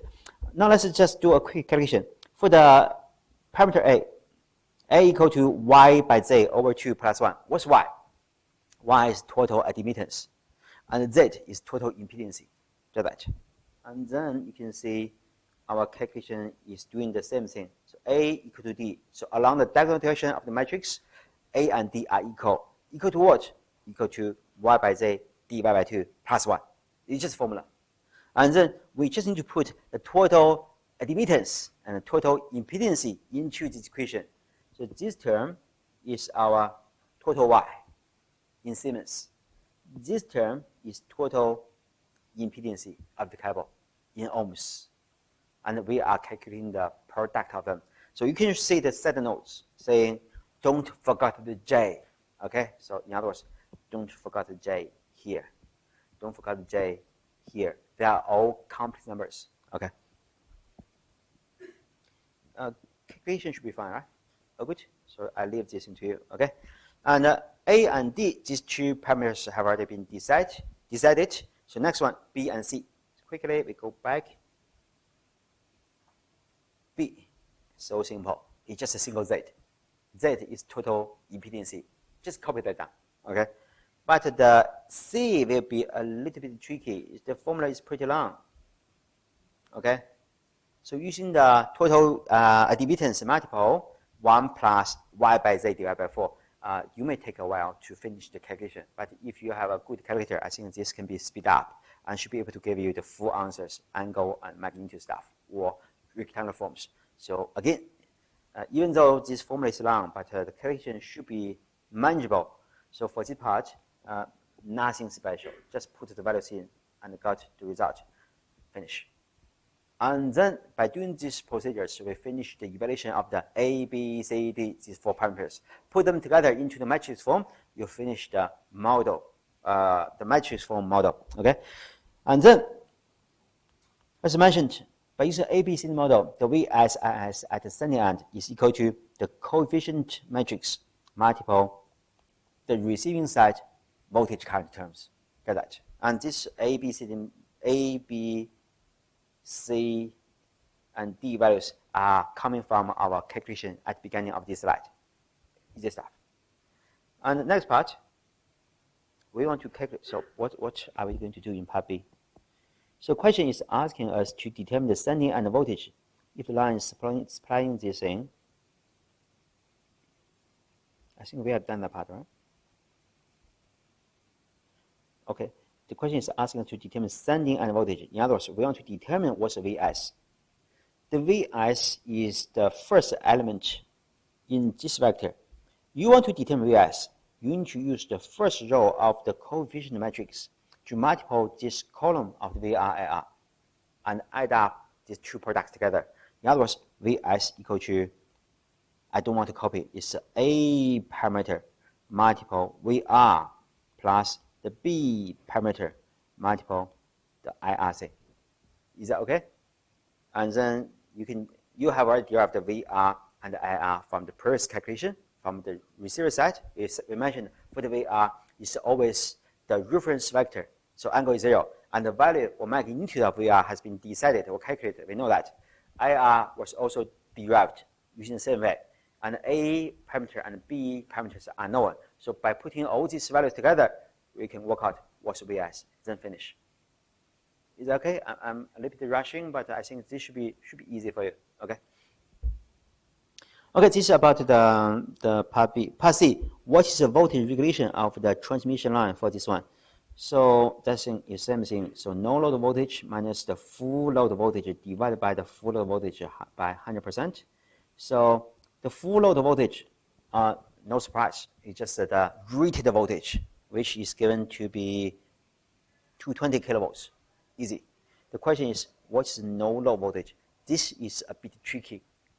We want you to solve the no load voltage. Where are we? If you got no load, the current flowing through the load will be 0, because if there's no load, it's open terminals. For open terminals, current cannot go through it, so IR will be 0, right? If the IR is 0, so on the right-hand side, in this vector, this IR could be set to be 0. Okay, so this in here, and the no load voltage is actually equal to Vs over A. So what does that mean? Vs, okay, I'm going to slow down a little bit, okay? So in this part here, we want to determine the no load voltage. The no load voltage is the VR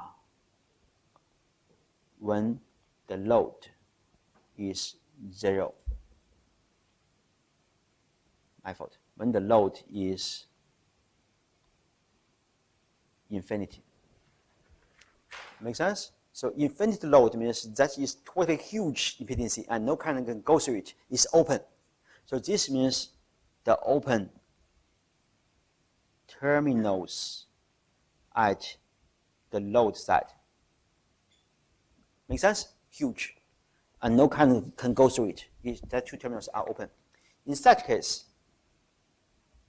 the current at the receiving side is 0. Now, by using ABC model, Vs Is equals A, B, C, D, and then VR, IR. But we have said for this case, the current at the receiving side is 0. And in this case, this receiver side voltage will be no load voltage. And this question is asking us to determine what is the no load voltage. So let's try to determine the Vs from this row and this column. this will give us Vs equal to A by V no load plus B by 0. B by 0 is 0, it's gone. So this no load voltage is Vs over the A. Of course, we focus on the magnitude because the no load voltage is just magnitude, right? We focus on the magnitude of these terms. This is how we derive this equation. It's just a matrix calculation. Okay? Of course, by using some conditions regarding these no load cases. Is that okay, everyone? Easy? Yeah. Calculation is easy. I leave that to you. And okay, this part is done. Finally, to calculate the efficiency of the transmission line, we must first know the sending end current. Okay, now, sorry. Our question is, what is the sending end current? The sending end current is actually IS. Again, by using this ABCD model for this medium-sized transmission cable, this IS is equal to C. Of course, in this case, we can't make such assumption. We just go back to normal one, VR and IR. So this IS equals C by VR plus D by the IRC. This one is actually comes from IS equal to the second row of the coefficient matrix multiple this VRIR column. Okay, this whole thing. Calculation should be easy, right? So you know this is just the parameter C, parameter D. And for this case, IR, VR have already been solved before. Just again do the calculation and you got what is the sending side current. Guys, I'm lazy. I didn't do too much calculation because it's time consuming. Can you manage this by yourself? Okay, try it out because actually the calculation of the phasor or the complex numbers will really take a long time because you have to do a lot of conversions between angle to something else. And in the test, time is important. So you must be good at the calculation of such kind of thing. Even though in the lectures, I went through that quickly. So you still have to be able to do that by yourself quickly. Is that okay? Yep. So finally, the calculation is easy. So efficiency is the ratio between the real power at the output divided by the real power at the input of the cable. And then result is given here. I think that in the very last page, we just make a very quick comparison between short transmission cable and medium transmission cable. You can see here, regarding the sending side voltage, if we are using a short transmission line cable model, so we got a 158 with 14 degrees angle. But if we change that to the medium side one, so this voltage slightly decreased, and the angle roughly the same. For the transmission current, so current is decreased between the short to medium one, and the angle is increase or decrease. The angle is smaller actually. Angle is smaller. The power factor is actually increased. Why the angle is smaller? Because we said for the short model, you got one resistor with one XL, right? So this is a short model. But for the medium-sized model, in addition to the R and the XL, you got another two capacitors. So these two capacitors must consume some power. Otherwise, they are not working. But what kind of power can be consumed by these two capacitors? Of course, Q. In other words, these two capacitors are consuming more Q power in the system. If the more Q power is needed, so that power triangle will give you a bigger angle, and then the power factor will be changed accordingly. So this is the whole story. Okay? And then by the end, quick summary. The sending end current is less, and the sending and power factor is higher for the medium model. This is true because the shunt admittance of the transmission line itself provided a significant fraction of the, again, you can see here, reactive power. This is because of two capacitors are consuming the reactive power, being consumed by the load. The sending line current calculation is in error by about 11%. If the shunt capacitance is equivalent, finally, it's clear from these calculations that the shunt capacitance should not be equivalent when working with this 140 kilometers transmission line. In other words, compare these two groups of results. The medium model can give us much more accurate result because we should not model 140 kilometers transmission cable to be short. That is incorrect. Okay, everyone, sorry for the delay for this lecture. And next week, we are going to start from the section 2.5, so long transmission line model.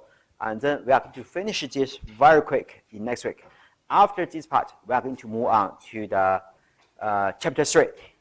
And in the tutorial class on next Monday, we are going to have a look at the questions given in the tutorial 2, which are related to the short and medium transmission cables.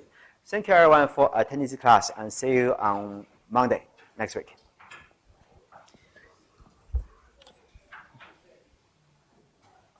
Okay, students, thank you for attending this class, and hope to see you in our class on next Monday. Thank you very much.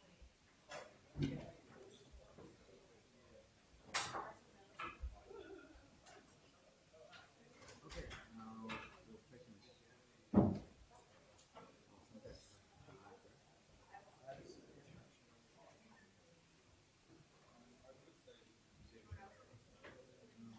Any questions? Okay, no worries. Your time. So any questions you have? Okay, some students are already asking to ask questions. Thank you very much. Okay, all right. If you have any questions, please feel free to tell me now. Thank you very much. Bye for now. Hi. That question out from yesterday's I was in a consult consultation. Oh, okay. I emailed you back, right? Oh, did you? So in the proposal for Yeah. yes, I emailed you back. Okay, perfect. Your name is Anthony. Yes, Anthony. And yes, I checked your student number and use that email address to return you. Just double check your student email address. And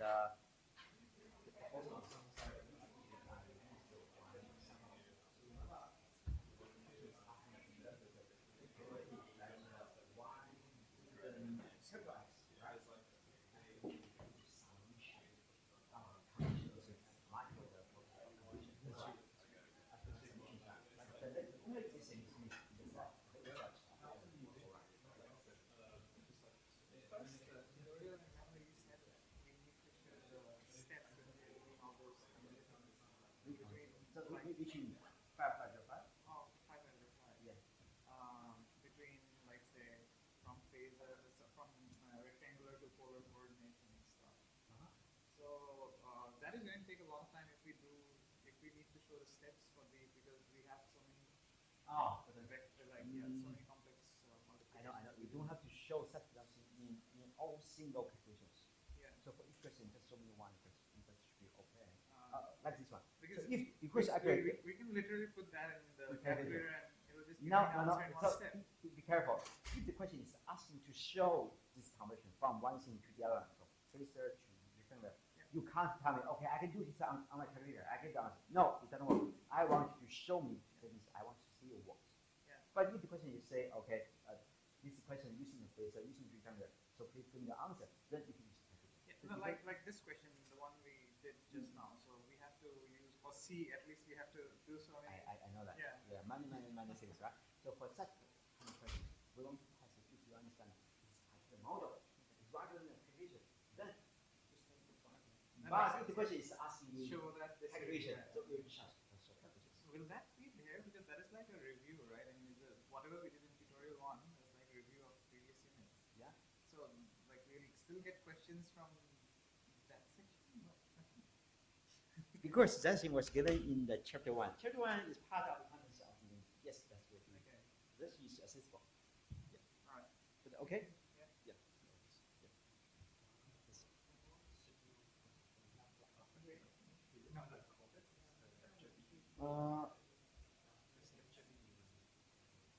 This is tutorial for week 1, week 2. But tomorrow we are going to talk about week 3. Yeah, so different contents. And the session tomorrow will be recorded. Yeah, live streamed and recorded. And we are going to go through some questions in the tutorial 3. Because in the tutorial 1 and 2, we didn't go any questions regarding the matrix or vector of the random variables. So, and also for some like the maximum apostrophe and maximum likelihood estimators, we didn't go through them. So we have a question on them. So new context. Yeah. I ask some question other than this unit. Yes. What question about? Like I enrolled in the circuits and electronic system, and I found it's really hard for me to follow that part because I found most of the content I didn't know much about the basic knowledge about that one. From other students. Yeah. Yeah. So But I'm not teaching that unit, yeah, so I can't help. So how can I help you? like no, just any suggest like because I know all the local students here. The They 4401 Yeah. unit is one compulsory unit. compulsory. You have to study it, right? Yeah. And then I don't think you have the other options. You have to keep studying it. And Martin is the lecturer, right? Yeah. And who's the tutor? Well, just Ali. Ali. Yeah. Yeah. You mean you can't understand the unit means you can't understand the lecture, you can't understand the materials, you can't understand the content? The content, like I didn't do much of the electronic part in my bachelor. Yeah. I did it 6 years ago in China, and like I didn't do much of the electronic part, so most of the contents I cannot follow. First of all, that unit is famous one. Famous one? Because it is hard. Yeah. Yes, difficulty. And many students said, okay, the unit is not easy. And everyone suffer a bit. Oh. Yeah. So first of all, relax. So you are not lagging behind. You are in the same page with others. But no other ways. You can pass that unit. You have to keep working on that. Keep working on Yeah. it, right? No other ways. But I think I heard from last year the questions becomes a bit easier than Easier. before because they changed the lectures. But I think the contents cannot be changed suddenly. So I think it's combine a lot of information inside. It's not only yeah, for the one that's the unit. issue.